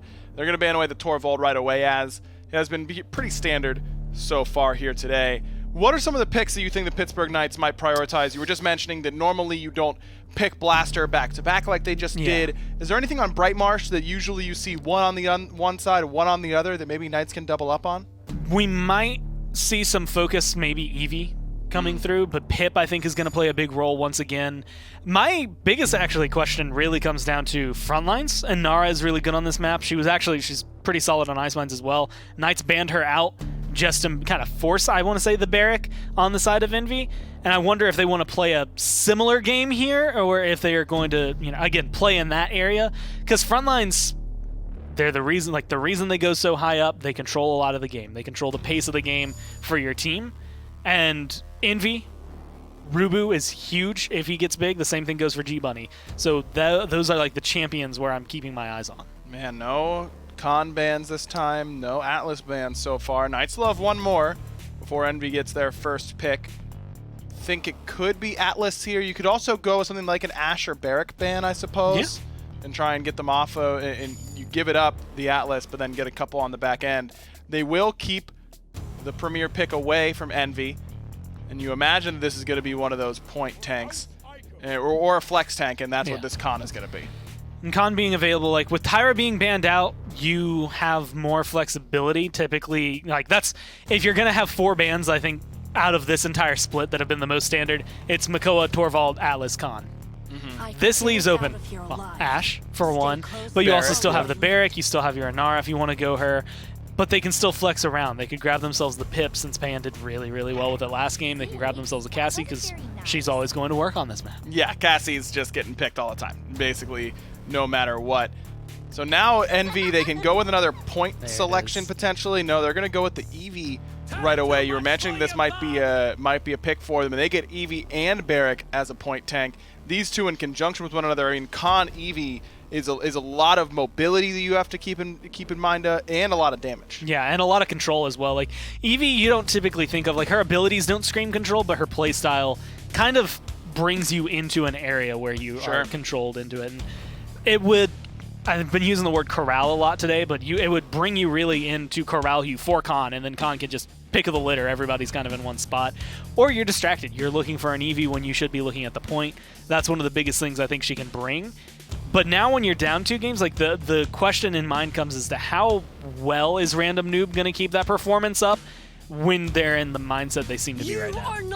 Nara for the Knights, so they do pick a point tank for themselves. No supports off the board yet, and this one could be the only support for Knights, potentially. I mean, do you need another? Technically. Do you need another support if all you have is Pip? Yeah, usually. Like, Pip with Mega Potion in my mind can still be good, but at this level of play, no, it's not going to be enough to match up, especially if they get Genos on the other side. Like, Genos Eevee does too much damage for a Pip ever to feel confident trying to heal alone.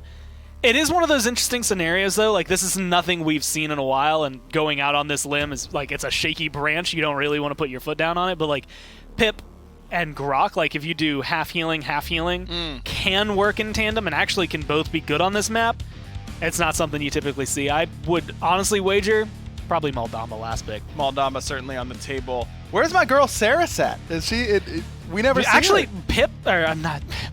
Cuss, if anyone's going to play her, Cuss is one of the ones who will pick her up. And this isn't a bad map for her in my mind. Like, because of the way the map is shaped, you can get pretty decent, solid convergences throughout the map. And when you have someone like a Pip and someone like a Cassie, that's easy targets all day. That's what I'm rooting for, at least. Leon Genos round out the draft for Envy. Genos plus Eevee. There's absolutely always no way. Super scary. Or you may have called it, though. There's absolutely no way. Pip could be the peanut butter to Grok's jelly in this draft for the Knights, potentially. I mean, it's a ton of AoE control, right? I mean, you've got the stun from Inara. You bring in the Grok ult. Pip right there. Okay. So there's some things like when you go out on a limb and you're like, this could happen one day, maybe, and like you see Grok covered and it's like, You could have been the prophet. Not really. Like You could have it's been not the supposed prophet. to actually happen. I was just saying that because they're similar in my brain. Well, still on the table. We'll have to see. Thought about some Furia there for a moment. Back to the Ying, potentially here for the Knights. Which healer do you think rounds out this draft best? Honestly, with the amount of CC they have, Furia, very solid. I would have said Ying otherwise, because like when you're looking at it, Resilience is going to be really good against the Ashe. It's going to be really good against Pip. It's going to be really good against Inara. You don't want to stack Maldama on top of that to give the Dread Serpent, so it's virtually useless at that point. So they go for the Furia, or if they had gone for Ying, because then it's like, cool, we have an ult that is affecting our team, going to boost our team, and help us win a fight just much better. Yeah, certainly can do it. The Knights looking to go up 3-0 against the defending world champions. Wow. This is your 7th seed. That's in a the unique PPL statement right today. Yeah. I don't think I've ever heard anyone say it. Well, that's not true. They've done it like weeks and weeks ago, but Sure. it doesn't come up often. It's been a while for sure for the Pittsburgh Knights, but they're having quite the resurgence today. We'll see if they can go up 3-0 over Envy right now. It's Pretty Hair and the Tampa Bay Lightning in the regular season of casting, Dave Olson. That one I get. I get that one. You'll take I those? dig that. I'll take that 10 times out of 10. Absolutely. 2-0 go the Knights. Not something I thought I was going to say today. Not something any of us thought we were going to say today, but this shows you the potential the Knights bring. They're drafting well. They've just been missing that extra little something. And they're bringing that something today, Nick. Yeah, I feel like it's just been a good answer. In the way that I feel Na'Vi and SSG were answering each other and doing what they needed to do to beat that opponent in that set. I really feel like that's kind of what the Knights have done today against Envy. They've shown the ability to kind of match it, to play, and to even excel past Envy in a lot of their games at times. And to do something relatively different on Ice Mines, that was a pretty unique comp that we don't see often. It's true, and it worked out. Rukata's Bomb King, man. I'm still like trying to stomach that. We're saying things today that we never thought we would. Rukata's Bomb King is one of them. That's a lot of plug damage onto Payan. Has to back up. Envy find themselves on the point first. Early advantage on the backside of this map here goes the way of Envy. The Throner not able to get in there and get a touch. He's so low. They don't clean up the kill, though. He's able to wrap around the side. Random Noob blinks in, drops Rakata. The Throner is the next to go. Mr. Hayes and Random Noob combined for 1 and 2. How does Hayes get that kill? Who knows? Was that I don't even know. He's like down on the point, up through the window on the must have been like staircase, that over the river, last through little the window woods. over there to the right, I guess. Man, he found the angle there. Hayes not only contributing to the team fight, but on the objective as well. He'll grab the first payload. And when you have a team that plays this up, you know, Envy's support is going to get a lot of credits online early. I think we had a game last set where Genos broke almost 4,500 credits. That's a lot for those of you that don't really pay attention to that number very often. It's understandable, but trust me, when you can play this up, it's a big, big boon to your support, especially for Genos. Genos is one of the more Chronos-dependent healers in the game, I think. No, I think you're right. I think you're right, and Mr. Hayes has been helping supplement so much of that damage, so much of the healing that Envy are doing right now. These are 2 comfort picks, remember, for Random Noob and Rock Monkey. You get him Leon, you get him Eevee. Your cards, I think, have to, or your chips, I should say, have to go over on the Envy side. They're making that a bit of a safe bet, safe-looking bet, I should say, to start things off here. First round of ultimates are going to be ready to start flying. Random Noob has to back off just a little bit. Rubu opens things up. There's the Ice Storm right onto the back end of G-Bunny. The healing's not enough. Rubu with 2, make it 3 in this fight. Make it 4! The con is popping off, and Rubu makes the Knights pay. And the best thing about it is he gets the last kill with Commander's Grab. I mean, unreal. There's no better exclamation point for a quadra kill than to punch somebody in the face until they die. That's literally no better explanation. A lot of the Furia healing mitigated there by a lot of cauterizes. That's a good fight back. Rakata, he answers a quadra with a double of his own. Random Noob's able to stabilize this fight a little bit. Now there's 2 doubles. Both teams with somebody getting a double kill. Rubu needing to stay alive right now. Payan's going to make sure that he doesn't. The blink in, the blink out from Random Noob. This feels like a last-ditch fight, but remember, 45 seconds left, and Envy are going to back off. Not that I think the Knights are showing like they're going to get aggressive past the windmill here, but if they had, this is backdoor territory. It's so close to where Random Noob could soar around this little secret cave, secret flank that you need mobility to get through and just get the job done that way. Coming up on Overpower, that's almost all 10 ultimates available in this game.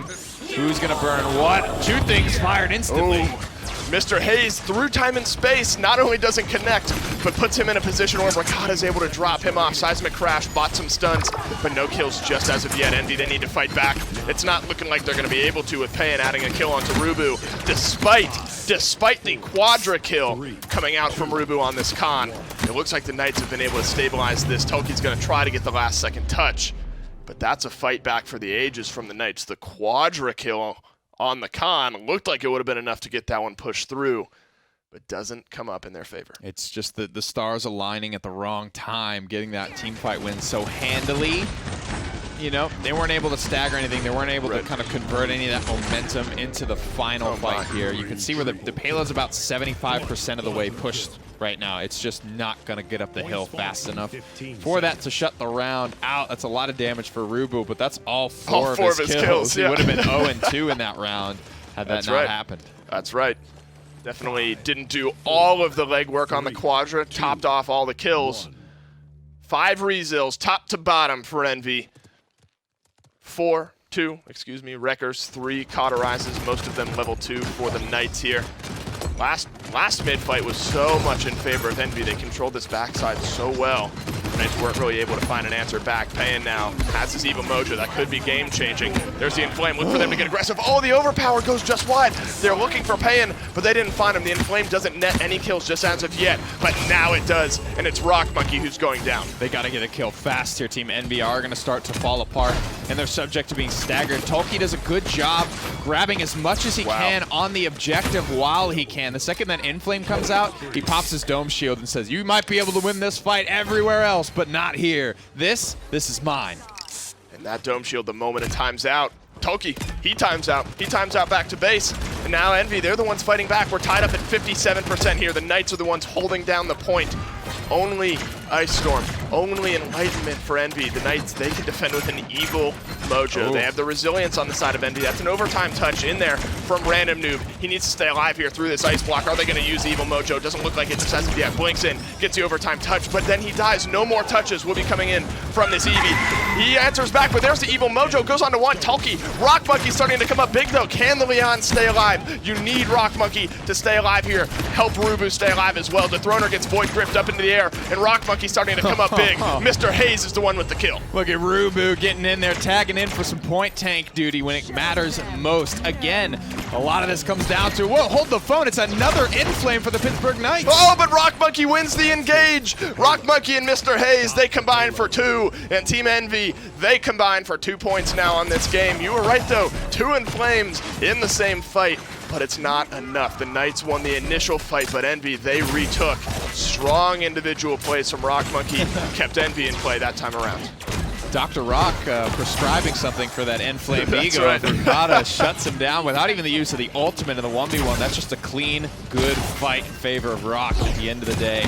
I want to bring it back, though. Toki putting Envy in a position to close that one out, effectively mitigating that first team fight loss for Team Envy. They lose overall, but they still walk away with 55, 54% on the objective. And things look dire right now for the Knights. He had a quadra last time. He has a triple this time. He has another quadra. Rubu with 2 4s on this one. Last time it wasn't enough. Is it enough this time for Envy to push things through? 5-2 for Rock Monkey. 8-3 again. The quadra are the only kills he has in this game up to this point.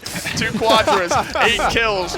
Rubu's benefiting from his situations, absolutely for sure. Payan gets overpowered in there, so now the Evil Mojo is gone for 10 more seconds. Envy need this one to work out. They invest so much into it. Quadra kills or nothing for DJ Rubu. Another one. He locks it down. Flanking around, trying to get something going. They grab G-Buddy and Rakata survives with literally 1. He literally has 1 on his health bar, but stays alive. They don't need the kill when you have to go back to base anyway. 3-1 goes Envy. I've never seen that before. That was absurd. Rubu, beneficiary of 2 quadra kills in this game. 8-3 and 8. That makes him, unless you got some assists there towards the end. Look at that. The Clark Kent stray hair on the forehead. That's right. As He's got the little curl going up over the side. Looking like Superman, punching people in the face. That should be his motto. Punch you in the face until you die. I'm the best off tank that North America's ever seen. This is a team, right? That's a long motto. This is not Bird stealing this away and just smirking and not even looking at Tenor. One of my favorite moments of this phase, if not my favorite moment from this phase, was NIP stealing away Unreal, poor dude. Tenno's pentakill. And, Unreal. I love it. But this is a team through and through. This is a family. Team Envy, Yep. love each other so much, and they want to get these wins and play for each other. The third end flame of the day here from the Knights coming out. Cuss Cutie is keeping these boys healthy. Can Envy stop the onslaught that's about to hit them, though? As for Rock Monkey, he doesn't. Either does Mr. Hayes. No more healing left for Envy. And they're going to have fast cap on the side of the Knights. That's a beautiful wall from the Throner. Stops Envy from getting in there, and they're now finally on the point. Maybe missing out on 2 or 3 ticks there. That could be the difference maker.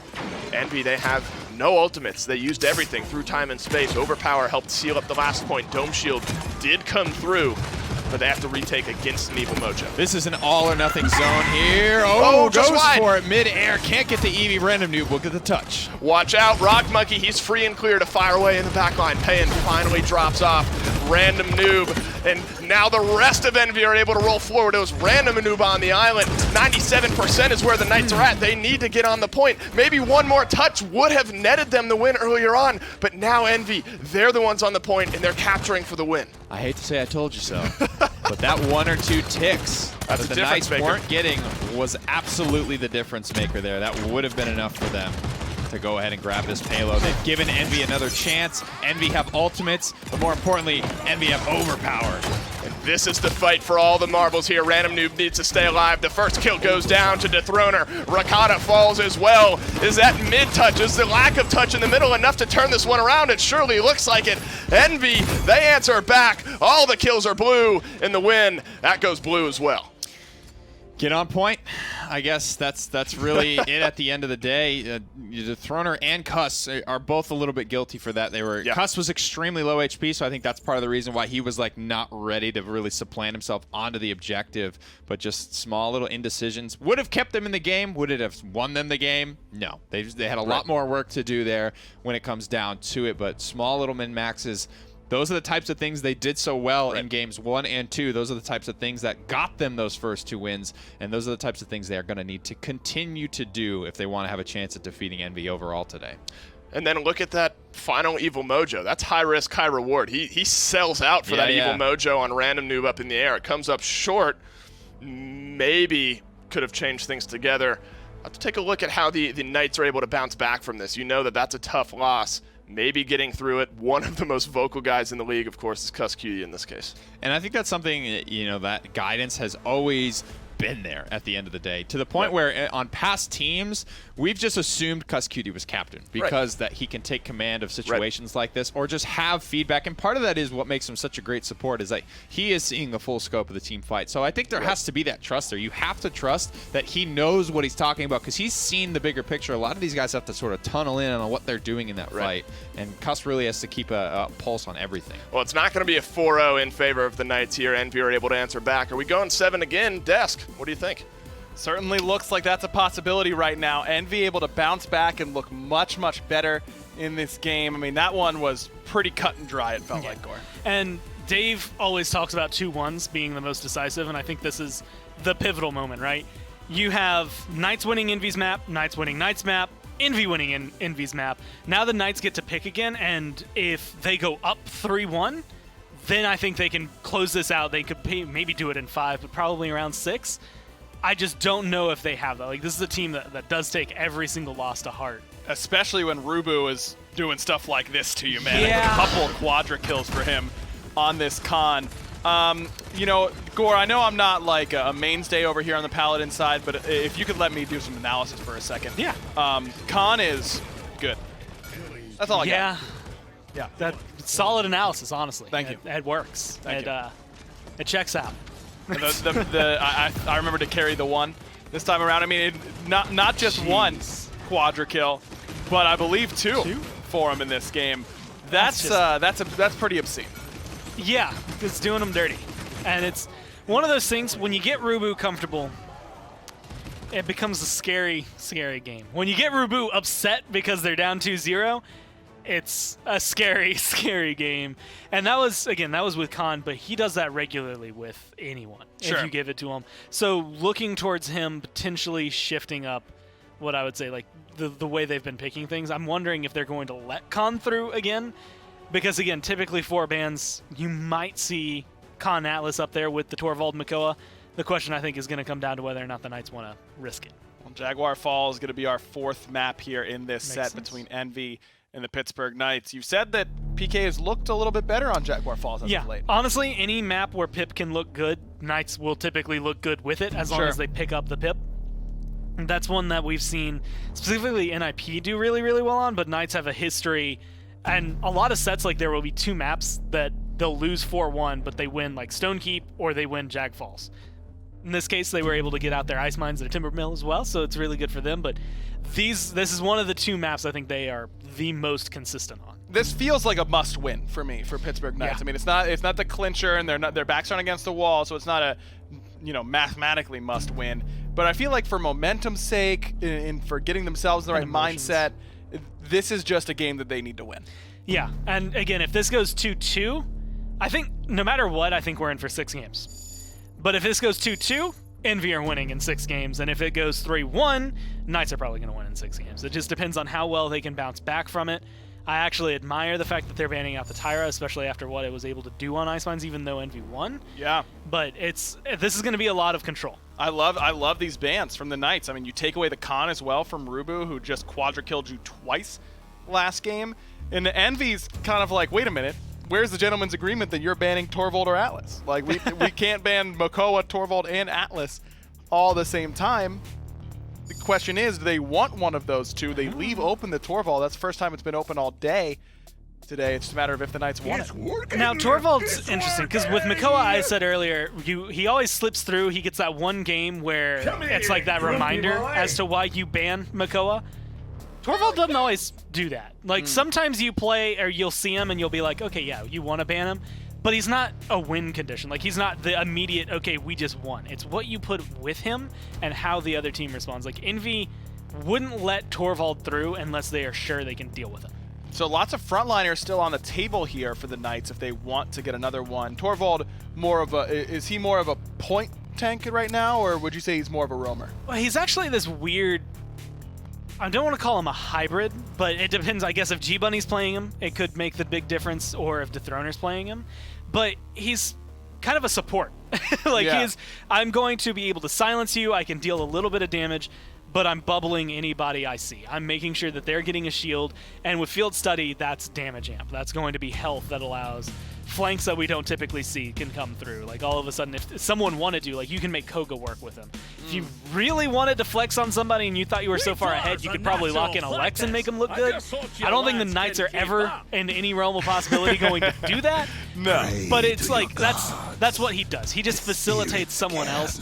You can play him on the point, but you kind of want someone else like Barrick to help give him a little more pressure so he can be safe. Makes sense. So you've got a couple options in this space where Knights want to go after the fact, but I like that Envy has already picked up the Bomb King. We saw Drogo's on Jaguar Falls earlier in the first set of the day. Not really be able to do a whole lot overall because of that closed off area that Jaguar Falls has. Bomb King doesn't really have that problem. Can still get into those areas and deal that blaster damage. In fact, a lot of the times you'll be in those areas because he's chasing you into them.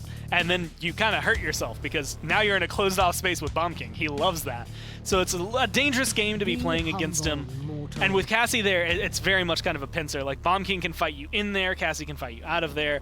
And so no matter what, you're going to be feeling and are unwanted, kind of in danger at all times. Furia comes through here for Envy. Was not an impressive selection last game for the Knights, but might be able to have some more success here on Jaguar Falls than on Brightmarsh.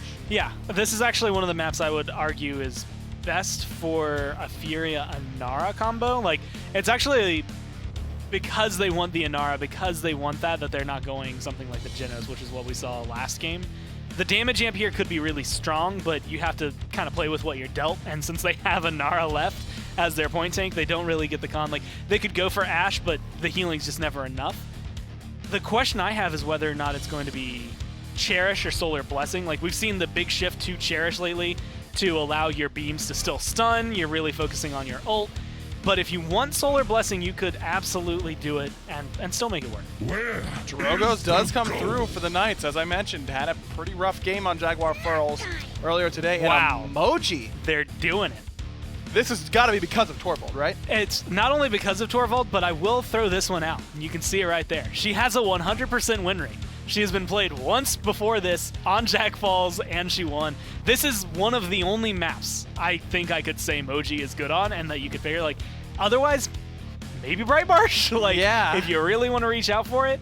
Because I like to think of her, and this is weird because I say this about Vivian and Ruckus, but like they both play like Ruckus, right? Moji is going to have a similar style if you want, but she's also going to chase people down. She does a lot of damage, and she'll not burst you instantly, but it'll be sneaky damage. Like all of a sudden, oh man, I just got chunked for 2,000. What happened? It's crazy to think that Moji's coming out here for the Pittsburgh Knights, trying to go up 3-1 over Envy as they lock in the Ruckus to finish off their draft. Gore, you're looking excited. Yeah. Which way you think this one's going to go? I think this is going to go Envy's way, but I love what the Knights brought out. Like, I think, like, they're the ones putting their neck on the line, and Sure. I think that's impressive, and that's what I love. Torvald Moji is going to be an awesome combo, but you can't look over Rubu on Ruckus. A huge Game 4 here coming up between Envy and the Pittsburgh Knights. Throw it over to the casters. It's Pretty Hair and a man who hits our hearts harder than a Mike Tyson in his prime, Dave Olson. And that's all I hope to do, is be able to hit you right there. So if I've been doing that today or anytime, I appreciate that. Lots to break down here, though, Nick. Torvald Moji. I'm just going to throw that out there and let you run with it. Mutu's probably a little upset, That's right. man. He wanted to be the only guy. They're putting his 100% win rate on the line. And it's a 0% pick rate because it's been picked once. It's probably and it just rounding rounds down to zero. Yeah, that's it's what probably I looked like at too. a .05 pick rate or something Yeah. like that. Whatever it is, this is the second time definitively that Moji has been seen. What does Moji bring? Does adding Torvald onto Moji make it even that more scary? Yes, I mean, Moji was reworked somewhat recently. It's getting older at this point, but she was reworked this year to just be a little bit more potent, and for her mechanic, her primary means of doing damage to matter more. Right, what she does basically is you look at this right head, it just shoots out this constant spray that refires extremely quickly, and it's applying stacks that are later detonated by the left head, which shoots out a low damage projectile spit that increases based on how many stacks are on the target. You'll kind of get to see that, you know, in play here, but she relies on a lot of uptime in these fights, being very sustainable through her own cards, but Torvald making her that much more of a sustained issue. And then the ultimate, kind of a evil Mojo Jr. You have to get in there and execute it, but you can select one target to turn into a floating biscuit here, and then the barrier, of course, helps block out some of the damage that would be coming through. Team Envy, they have the early control on this one. Ricotta has to scamper out of this one, 72% for Envy.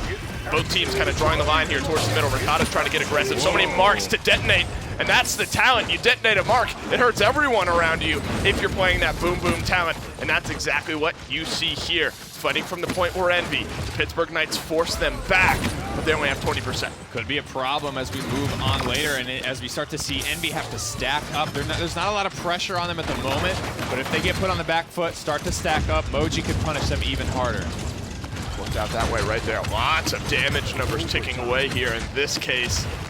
And doing a good job. Fire spits ringing true up to this point. Can they find the kill? Those were some beautiful detonations of those marks, but Ricotta just bites off a little bit too much.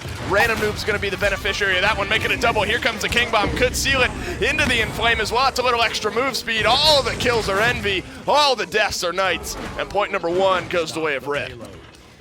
Well, I made up stat, the Nictistic, where you pop your ultimates first in round one, you literally have a 100% chance to win that fight.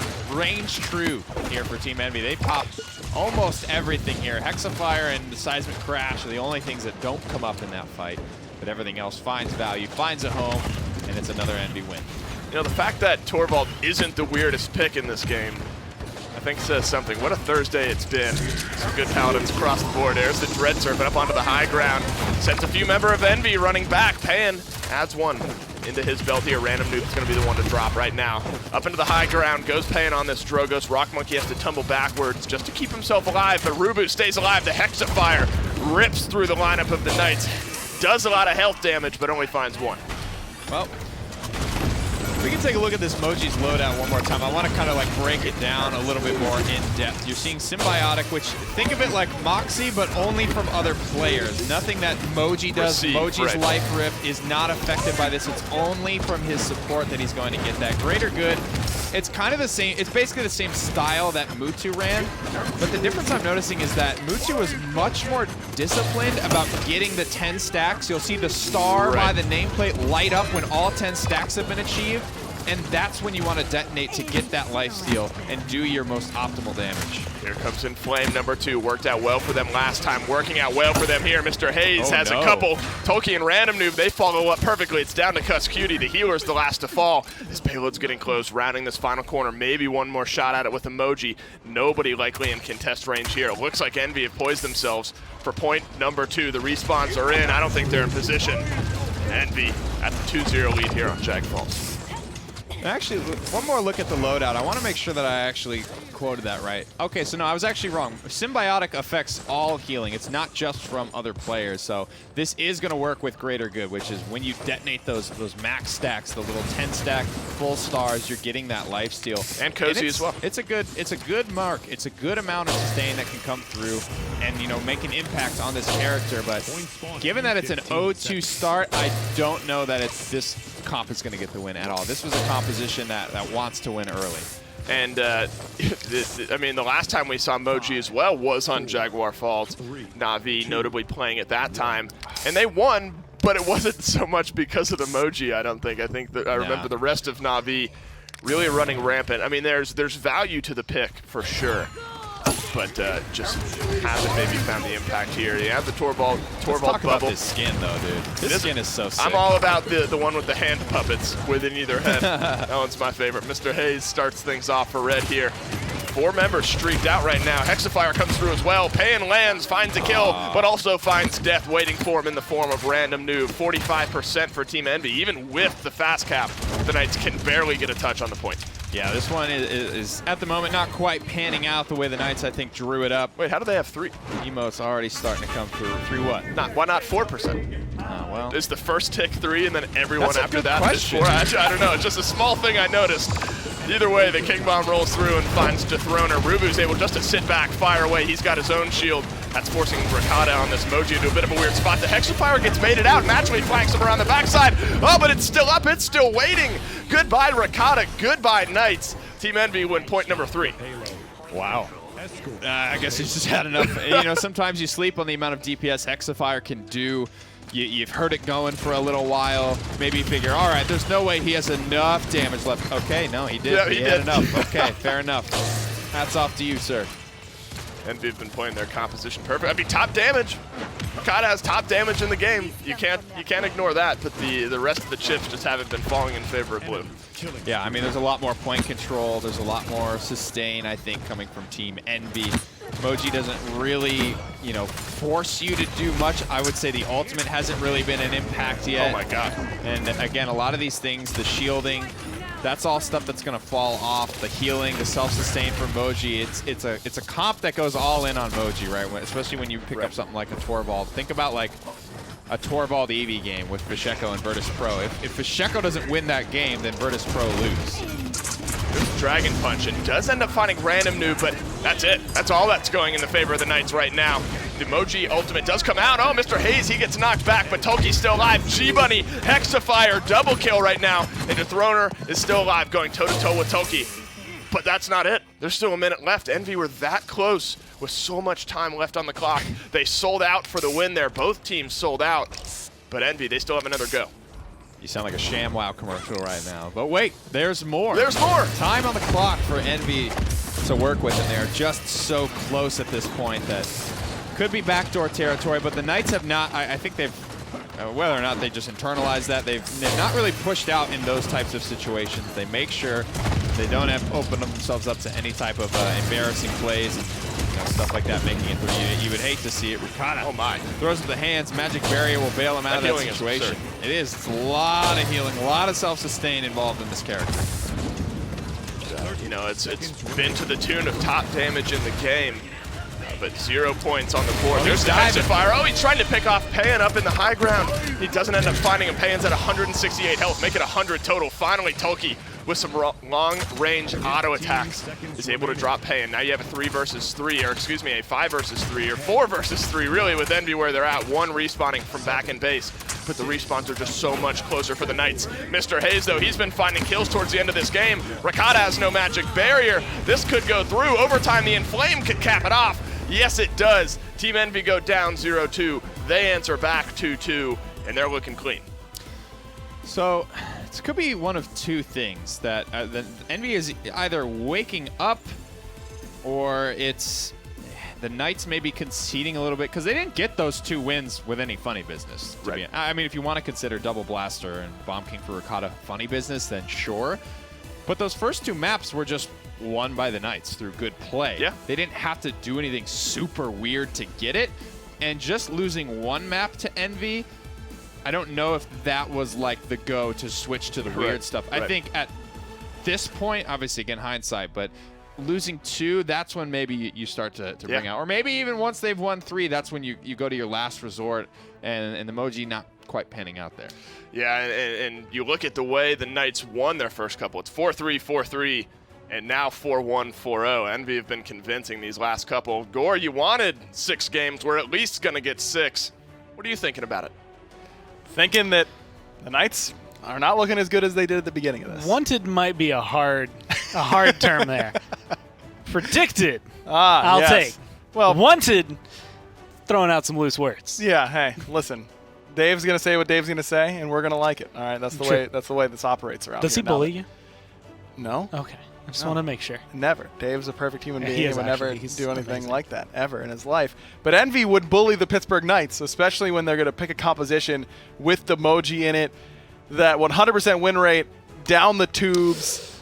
They had to go and ruin it. Yeah. You know what would have been fun? Going into MSI saying that Moji had a 100% win rate in the PPL. Busted champion. Yeah, that would have been fun. But 2-8 didn't look so busted. No. Did not quite click, I think, the way they wanted to. And again, that just shows why what I said earlier, I think, it still fits. Torvald is not the win condition. It's how you play everything around him, and that they just didn't.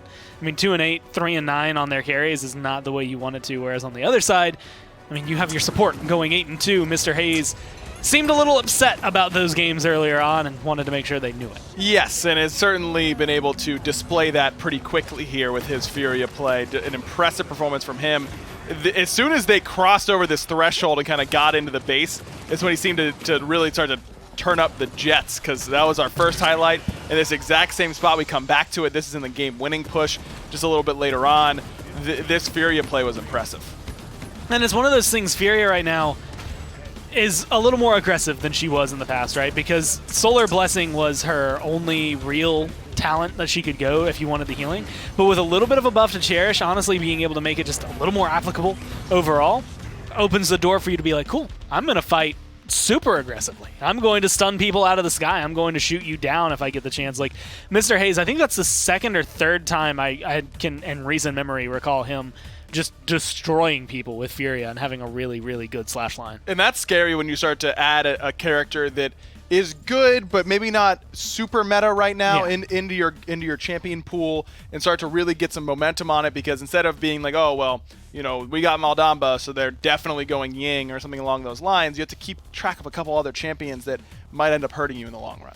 And you also now at this, like if you're Knights, at this point you have to look towards maps that you're going to. Like you're trying out some of the weirder champions, but like Nick said, like that wasn't weird. Like weird is we're gonna run Double Blaster on Ice Mines. That was like cool. Let's see if Moji works, because we've seen Na'Vi do it. And maybe we've tried it around in scrims and it worked for us there.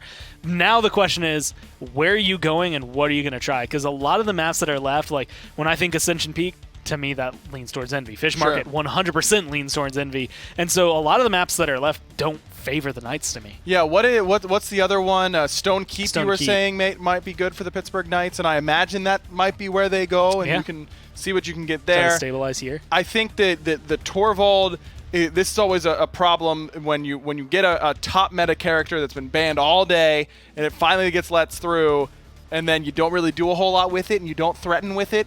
Then that kind of changes the whole dynamic right away, doesn't it? Yeah. Then now we think, oh, maybe we can just leave Torvald open. And honestly, Envy, like, depending on some of the maps, would be willing to do it. I would argue that on Jag Falls is probably one of the more comfortable Torvald maps, at least being able to come through. There's a lot of maps where he's going to be successful on. Sure. But knowing that you can corral him there, you go to Stone Keep and you're like, okay, maybe a little bit more line of sight for him so he can probably get more bubbles out, but we can still break him down. Like, we Sure. know we can do it. We just did. Yeah, they certainly had that option, but Torvald feels so dependent on who he's bubbling to make it work that maybe it isn't that easy and you can just give up the Torvald if they aren't going to go Moji and Drogos on Jaguar Falls. You know, if this is something a little bit more traditional in the backline dive, then you can really start to see some issues develop when you have that Torvald. And I think if it gets banned here, and honestly might be by the Knights, like, because I feel like they won't want to pick it again. Sure. And Envy will absolutely floor them if they get it. And they're going to go to Bazaar. And this is actually one of the maps I think you said that you haven't seen, but I have not. It's a fun one. I Okay. love this map. I like it. It looks like a lot of fun. Haven't gotten a chance to play it quite yet, of course, in the middle of the Smite season grind. But this is a map. Is this the type of map that the Pittsburgh Knights can do well on? I think so. This is, honestly, if you're going to take bets for them doing well, it would have to be this map because it's the most recent. It's going to be the one that Envy should have the least amount of practice on. Makes sense. And that Knights, if they've been able to go forward with it, should be able to pick up a lot. Well, the Knights immediately do take away that Torvald, so not changed by the fact that they played it last game whatsoever. Envy has been banning Makoa really consistently, so I imagine that's where they'll go. Indeed, they do. And now it's just a matter of the dance between the Tyra, Ash, Barrick, and Khan bands that seem to be coming through at different times and where teams might want to prioritize them. But it's not going to be any of those. It's Eevee banned away by the Knights. And that should be probably Khan first pick here for the Knights as well. Like, Yeah, you don't want Rubu to have it. very, very confident. Yeah, Rubu, I mean, looked not only incredible on Khan, looked really good on the Ruckus again last game, which is why we have a play like a pro with Rubu on Ruckus. Makes a lot of sense overall, but it's a different map is the only way I can think to describe it. Like, the point fight is just different. The way the entire point is laid out, Nick had mentioned it earlier, very much like Ascension Peak. It's a square in the middle, kind of surrounding a statue, so you don't get the true center of the map. So Inara walls can be very interesting. Shields, Barrick can also be very interesting on this map because of that. But you're also looking at two balconies that, instead of being like, I would say, ice mines, like Serpent Beach, like pretty much every single map where it's just, hey, you walk up to this balcony and you look over the point on your side of the map, they have one on their side of the map. They are perpendicular to the bases, so you kind of have to walk down the side. And because of that, there's fights going across every direction. Cool. And that makes an interesting fight. Yeah, overall. you got a lot of angles you have to watch for sure. Envy Scarier. lock in a couple frontliners, and Ash and Barrick certainly pretty good at locking down that point and helping that dive a little bit. Tyra is open. She's been pretty consistently banned so far. A lot of points of today. And Knights might be looking for two non-frontliners here in Tyra and Maeve being hovered currently. Makes sense. I mean, Envy already has their frontliners. Chances are they don't need any more, so you don't need to prioritize getting yours anymore. Yeah, you don't have to prioritize it. Plus, these two picks, one, have been big for Envy and have been big just in the meta, Tyra specifically in that one. But Maeve is second to Eevee, right? Like, either any team, I think, in this day and age would take a Maeve. And on this map, Maeve is going to do incredibly well. And I think banning the Eevee typically indicates you want that Maeve. I think hovering it for as long as they did also is going to maybe show to Envy that they really want it. So if I'm Envy, maybe you grab it up here. Could be, and it could pair well with that Genos. We saw what that Tyra-Maeve combo did to some of those frontliners earlier on in the day. Tyra, Genos, and Maeve, I believe, were all on one team, and really just use that extra bonus damage to great effect. Certainly could be the case if Envy want to go that way with Genos Maeve, but still on the table, I'd say, for the Knights. As with the Knights already having their support, Envy stay away from the Genos, at least for now, and so they get Cassie Maeve. And again, it's the same reason that you didn't see any frontline pickups from Knights. You already have your support. Like, not many people go Maldamba Genos, so I very much doubt they're going to here. But Nick called it earlier, and it would be a time, like, if you want to pull out something crazy, now's a good time to try it if you want to, because it's not match point. So if you play around a little bit, you do still have one more map that you're going to go to. So if you want to, reach out on that branch, see if it snaps. Yeah, have the option for you. Bomb King Inara to round out the draft here for the Pittsburgh Knights, and Envy immediately back to hovering over that Genos. The Knights' first few compositions worked really, really well. The last two have not. Nope. Do you think this is a return to form for the Pittsburgh Knights in the draft? Honestly, I don't think it's going to be able to hit quite as hard. Like, I think Inara is really good for this point fight. I think Barrack is better. I think Bomb King could be really strong here. I think Cassie's going to melt Frontlines better than him in this scenario, in this environment. That one could depend, I think, more on Pan, but I don't think Tyra is going to be as big of an impact as they think. I think Maeve is going to hit a lot harder than they think on the side of the Knights. And if you give both of those two carries a Genos amplification, it's not game over, but it's definitely going to hurt. Yes, it's going to cause you some problems for sure. Envy, though, not locked in on this yet. I mean, Fury is still open here for Mr. Hayes. He's been playing very well on that selection, so maybe they just go back to that. And, you know, like, seeing him talk about it, you know, he's like, hey, guys, let me play, like, not Genos. Or let me play Genos and let me play Binary Star. Like, imagine wanting to play not Genos. Couldn't be me, man. I'm Genos all the way. They do lock it in and round out the draft with it. I do think it synergizes really well with the Cassie Maeve. Even Ashe with the little bit of damage boost helps. Actually, Ashe Barrack are the two front lines. If you're going to run Genos, they are the best ones to run with it because they can keep themselves, like, they're pretty tanky inherently, but they can kind of keep themselves alive. They can get themselves out of danger, and that's like the biggest thing. Inara can't do that. Khan can, but you don't typically see, like, you're not thinking of him when you're thinking of Genos. You're thinking who's standing on the point, and everything Envy has synergizes with that pick. Like, it is probably the best Genos composition you could have. And that's a scary thought because Envy's been hot, won in the last 2 in a row, 4-1, 4-0. So to go from that position to now with a great Genos draft in general, spooky stuff for the Pittsburgh Knights. You mentioned this is an emotional team, so it can be difficult for them here. Looking to take Game 5 either way. We're cutting the difference here today. Pittsburgh trying to get it. We got pretty hair and a caster with the quality of a mid-2000s Vince Carter at the dunk contest, Dave Olson. Each one just more absurd than the last, but they all ring the same sentiment, and I dig it. Who was it? You? By the end of this, I'm going to be Daenerys Targaryen. I'm going to be David Olson, first of his name. Vince Carter, mid-2000s at the draft, post-Barry Bonds, post-steroid Barry Bonds, and MJ of casting, first of my name, breaker of sons of thousands of voices. And well, you know what? I'd tip my cap because this is now the 12th game in a row I've casted today, and every single one he's had. David Quick Maths Olson. That's the fastest. You can't keep giving aggro fuel for the fire. Oh, listen, I appreciate it. I guess fuel for the fire. If anything, it's gas for me. You don't wow me up. First blood, second blood, quickly found by Team Envy. That puts the Knights in an awkward spot. They were fighting from the point, and that's where you say, all right, we're going to sit ourselves on the point. We're going to really draw this out, and if we win, we're at least going to have a high percentage on the point. But if we lose, you know, or if we win, we have a high percentage on the point, and we're just going to take it. If we lose, at least we're high on the percentage chart. But now, you don't get that much on the point, and you lose. This puts Envy in a great spot. The Knights still with a chance to retake here.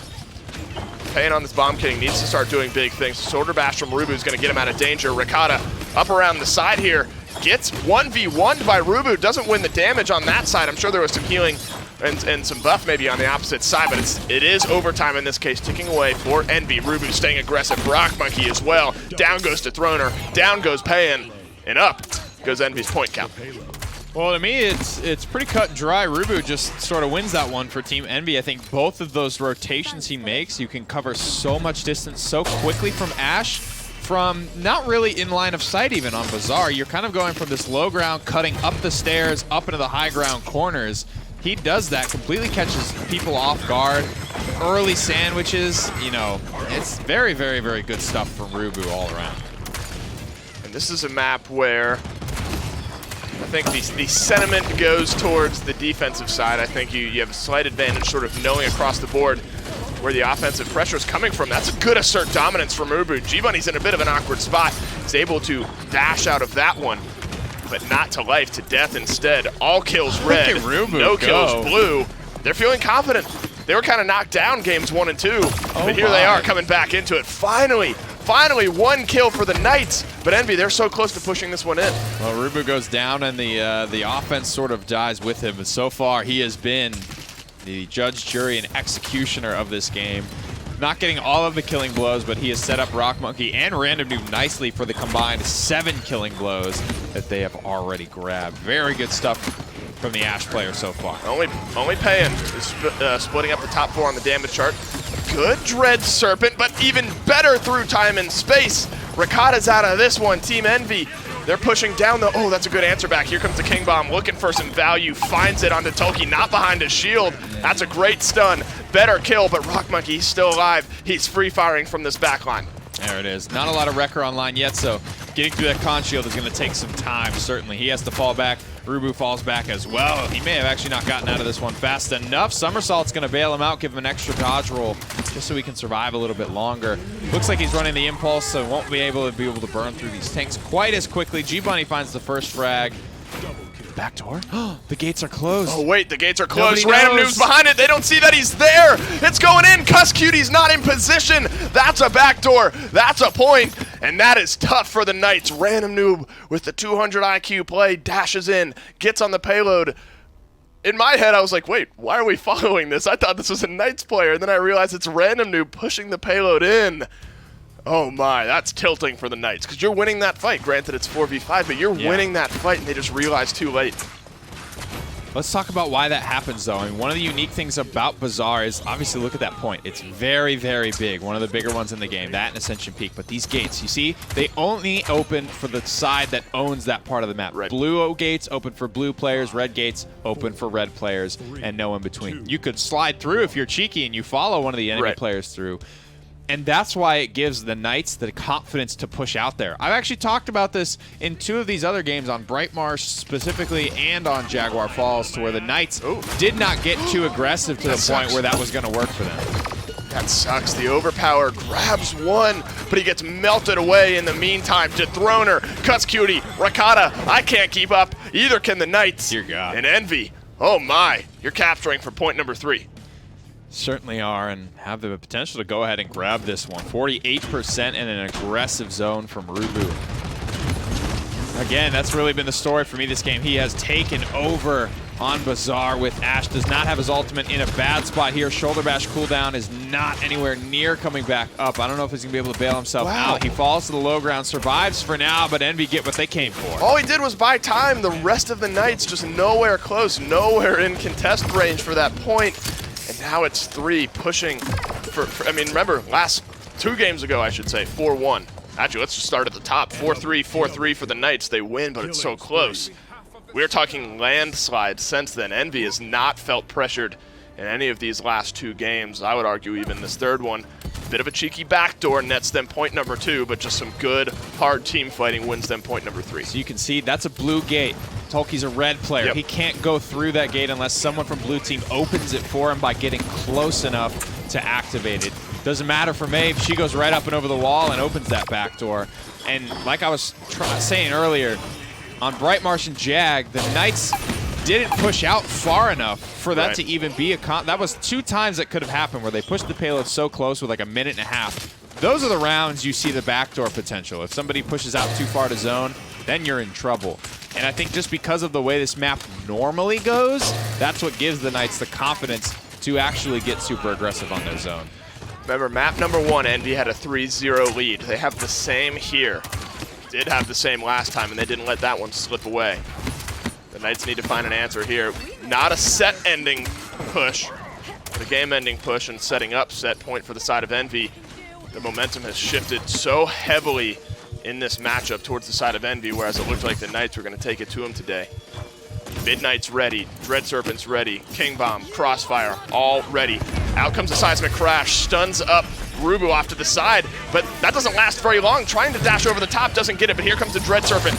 Right into the through time and space as well, coming out from the side of Envy. Pan finds one, finds Random Noob. That's so important. But Mr. Hayes, he's starting to pop off. The healer's starting to find some kills on this one. Rock Monkey trapped outside the gate. I don't care. I'm just free firing from the side. Let me in, guys. I want to play too.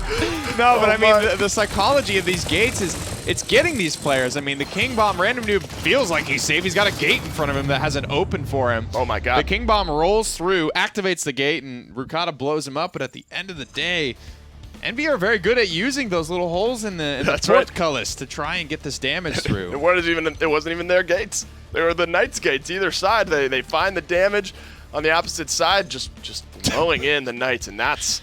Yeah, time for a Cheeto break for sure. That's tough. I mean, that's tough. You set yourself up. The defense looks good.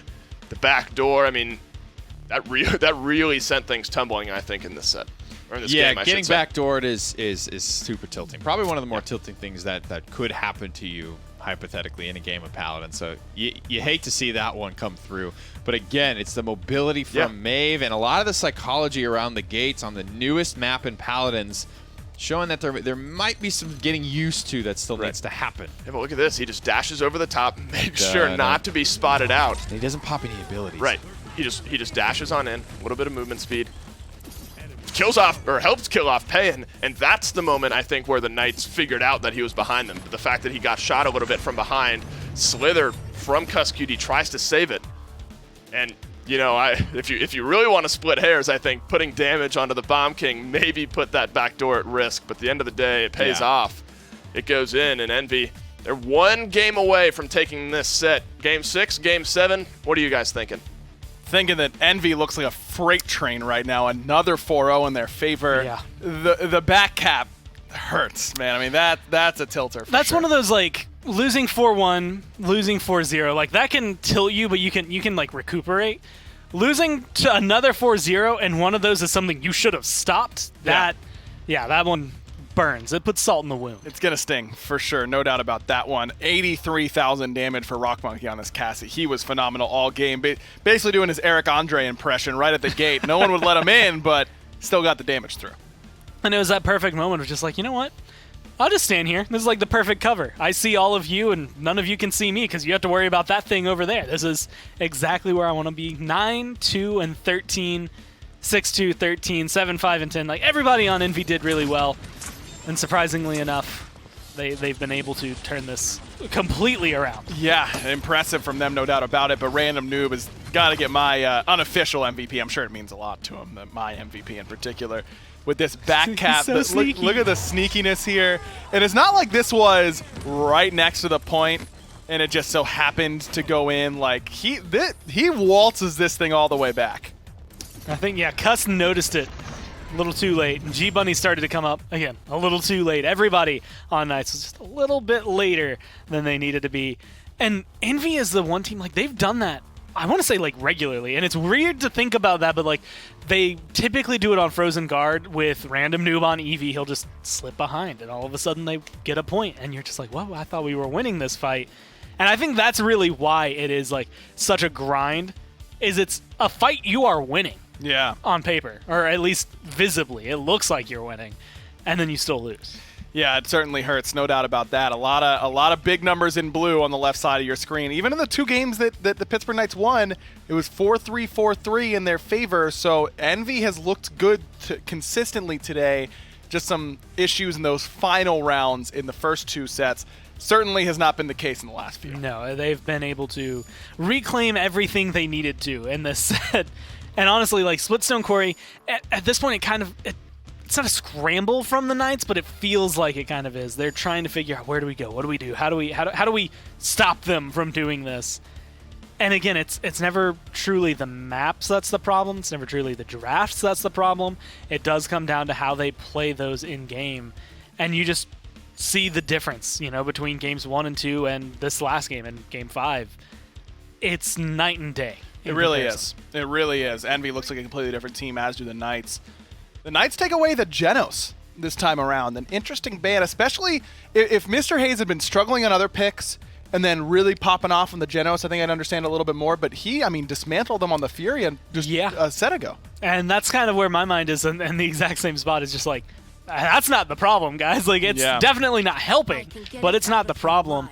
And now they've let the Eevee through on a map where Eevee does really well, and Random Noob hasn't gotten to pull her out all day. Like, he is pumped to play. That's not true.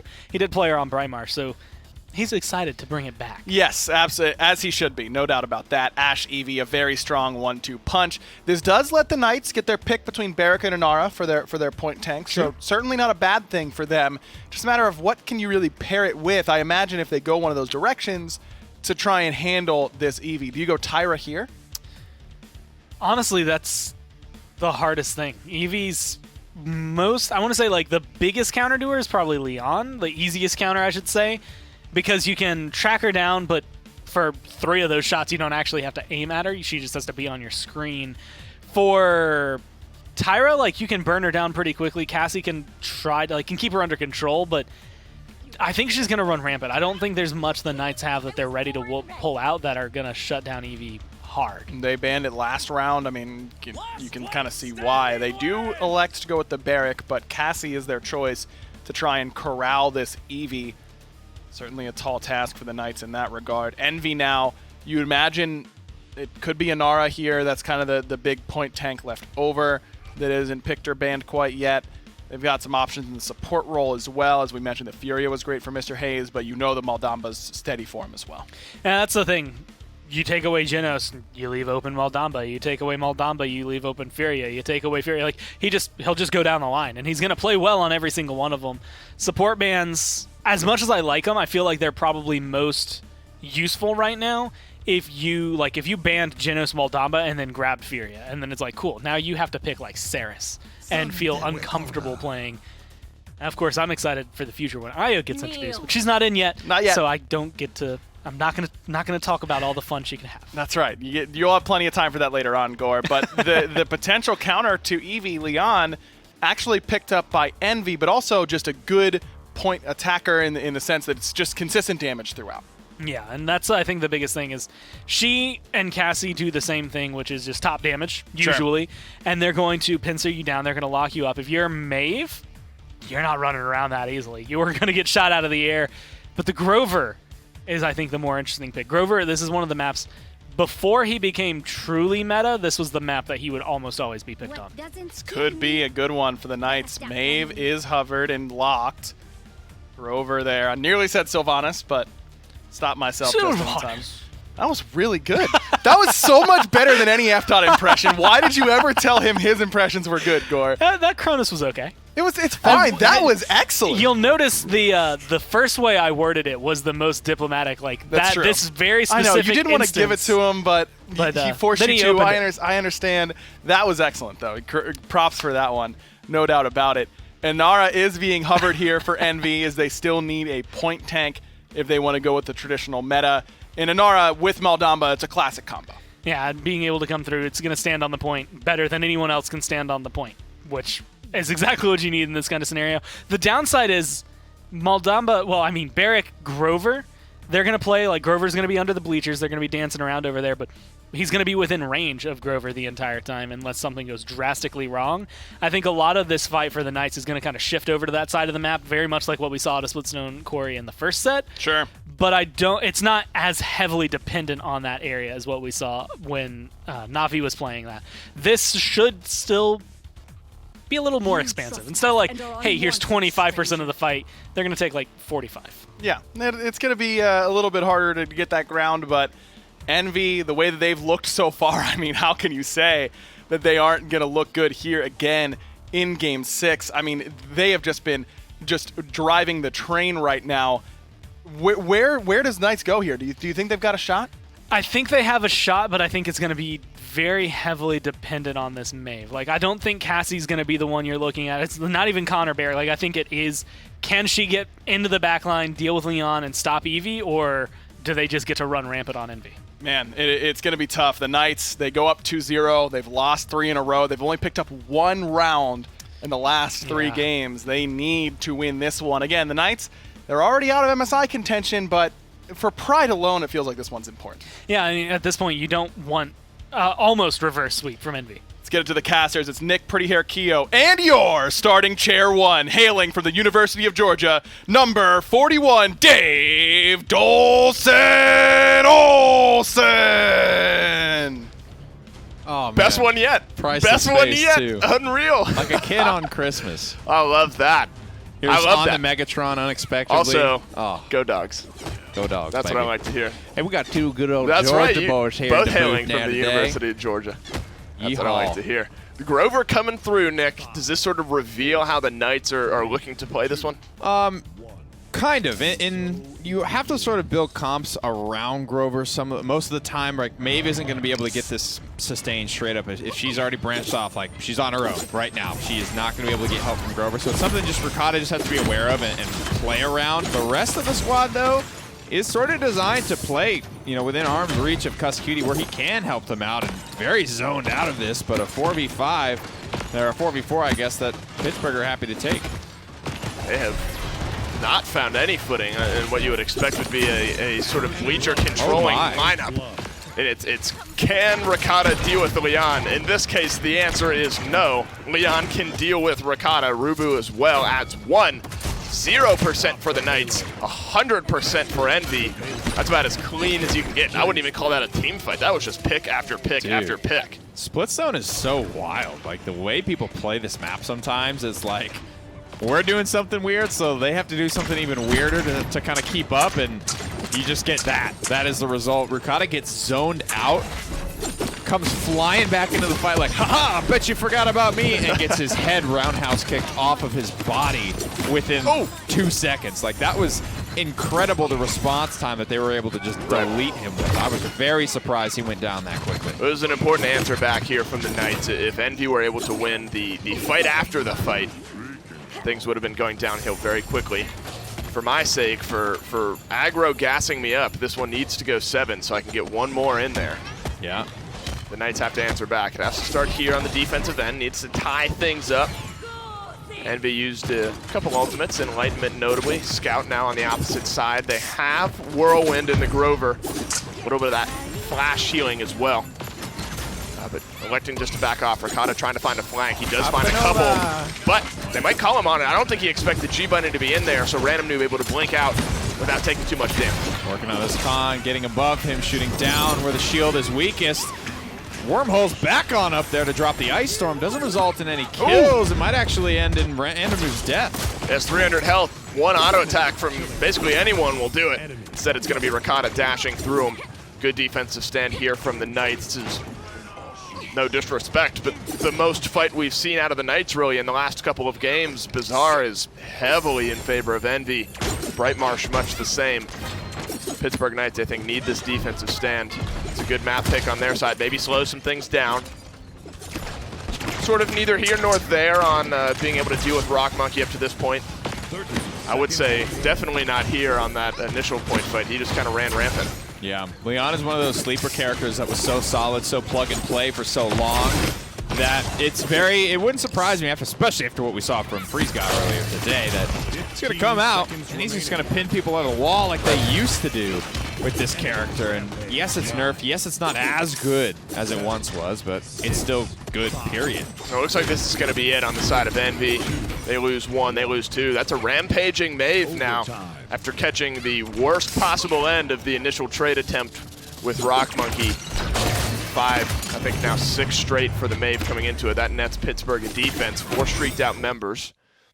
Looking much better that time around. Envy, though, with a perfect 100-0 point fight to start off this map.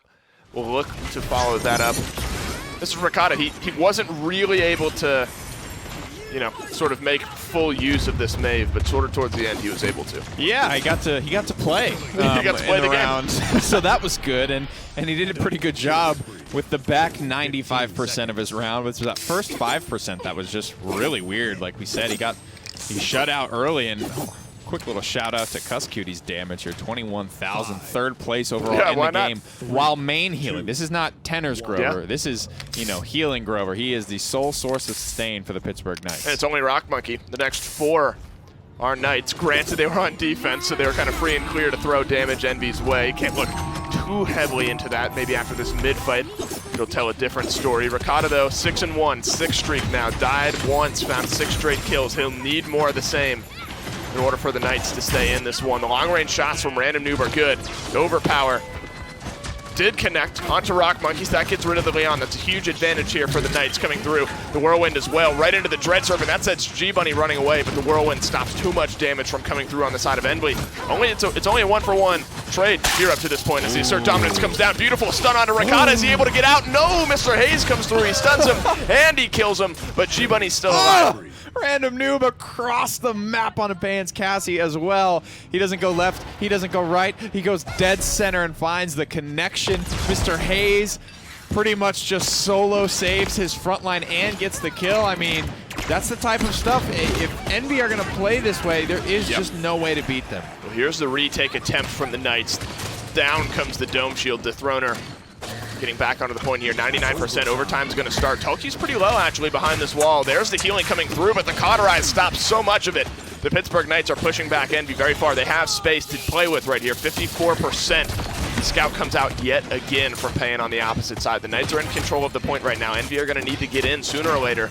Get a touch on there. Dethroner is going to be the one charging up some of that Pittsburgh Knights meter right here. 78, 81% is going to come down to this one final team fight. Who can find that first pick? Rubu is the one getting damage dealt to him, but are they able to clean up the kill? The Dread Serpent sends him running. No, right at the worst possible time. Rock Monkey gets the kill, and he's up on the high ground. Oh no, fish in a barrel. Big presence connects. Doesn't even need the enlightenment. Might find yet another kill. Envy have already sniped it away. It's Rock, random, all ours, and it's all go for Team Envy. They grab another payload, and another offense begins. Oh my God, the timing of these fights from Envy is so perfect, and it's similar to what we saw on Brightmarsh, where they're kind of slow playing it, just poking away some damage, and then all at once they find one little bit of space, one little slip up from that of the Knights.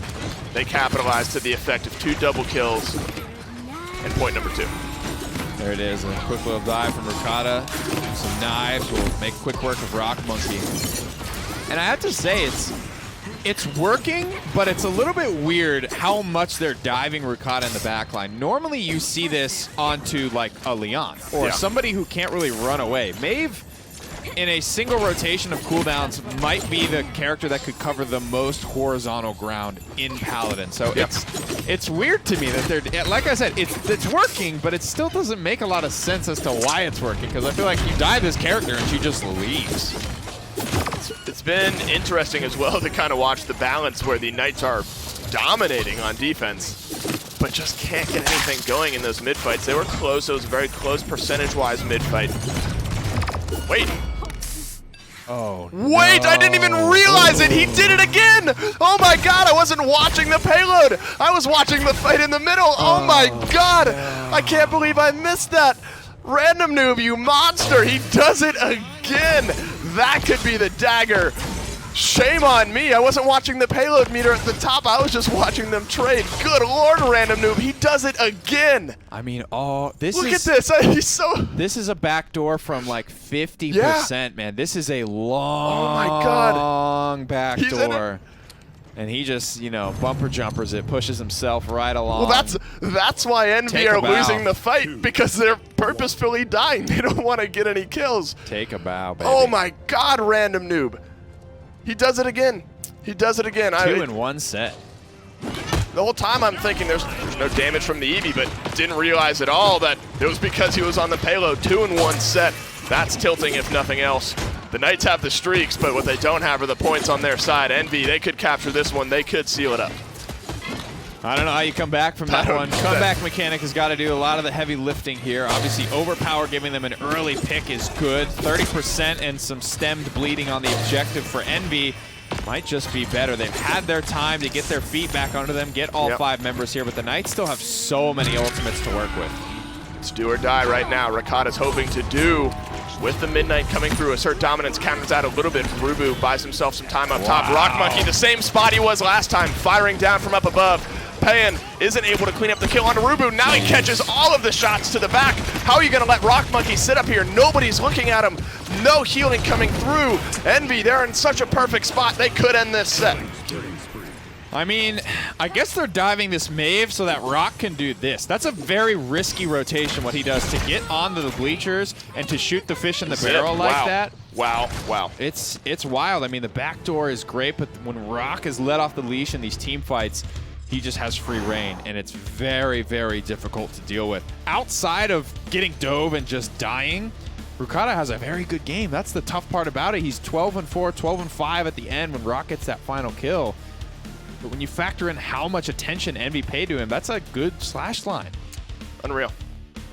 What a ridiculous set. I mean, it looked like it could have all gone in favor of the Knights to start off. Envy looking kind of lifeless. Maps 1 and 2. I mean, they fought back 4 threes, but that was a downhill snowball, just rolling freight train, as Aggro put it. They take the win. A couple flashy plays from Random Noob. Does it again.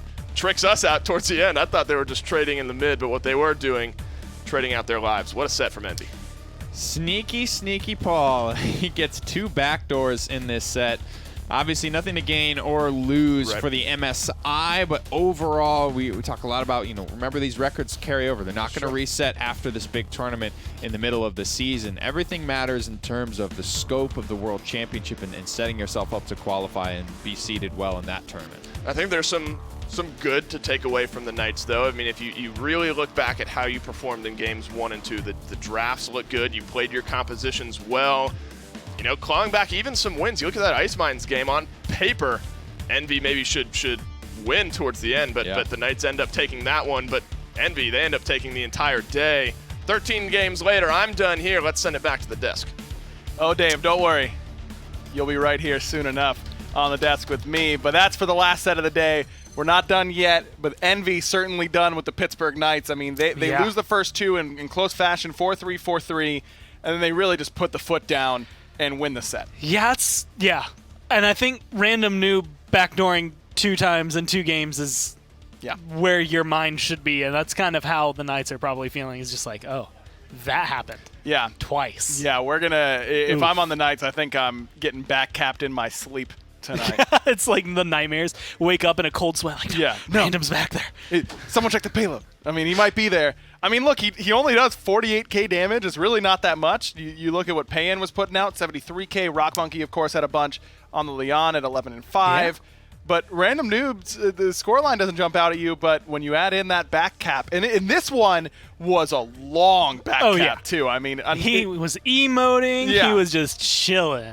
I can't, man, tough. 0-4 and 20 for Cuss Cuties Grover, so not bad. Yeah, but it's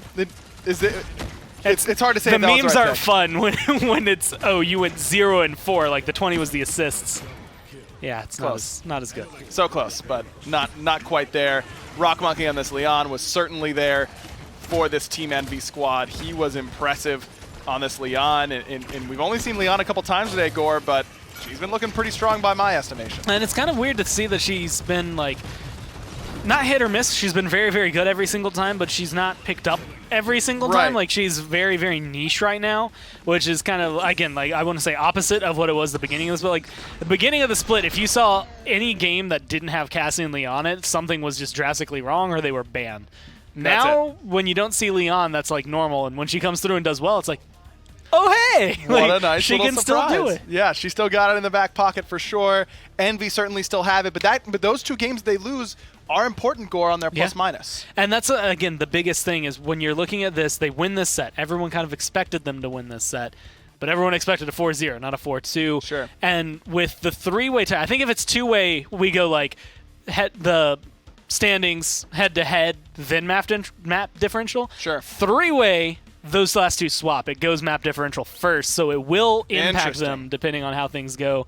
And so you're going to have to kind of keep your eyes on the rest of the games. If it's a good reason to stay tuned here and make sure you know exactly what's going on in the world of the Paladins Premier League. We got to check out and see what's going on with the boys of Envy. They're coming off a big win over the Pittsburgh Knights. Well, congrats, fellas. It started off a little slow, down 2-0. You end up winning 4 straight, pretty convincing. Big thing I got to ask you about, Random Noob. You had double backdoors in this set. I caught you on the first one, but the second one you even threw us off a little bit on both of those. What do you see that says, all right, now it's time to go for a backdoor? It's just like a really close fight that we're losing, so I'll just go behind them, and they either have to turn around and give up a lot of the maps so our respawner is coming back, or if they don't, then I'm just pushing it in. I try to be sneaky about it so they have to notice it, because if they don't notice it, obviously you see what happens. It gets pushed in, A lot to talk about in that set, but before we kind of go back, I want to hit one more thing about Splitstone. You two specifically, dove Rucata a lot in the back line.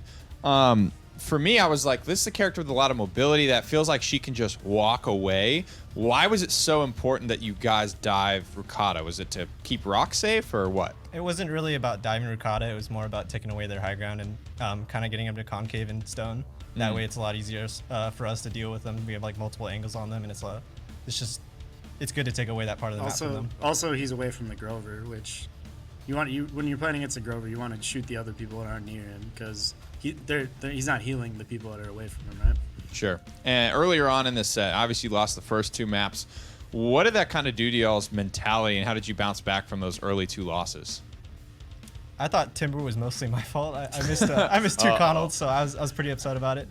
But I mean, in those situations where the games are really winnable and you probably should have won it, you just have to keep your head up and kind of keep going. Sure, guys. Well, congratulations. Another great set. Not quite 7 games, but a good win for Envy nonetheless. We're going to throw it to a quick break chat. When we're back, we've got Space Station Gaming versus the Renegades.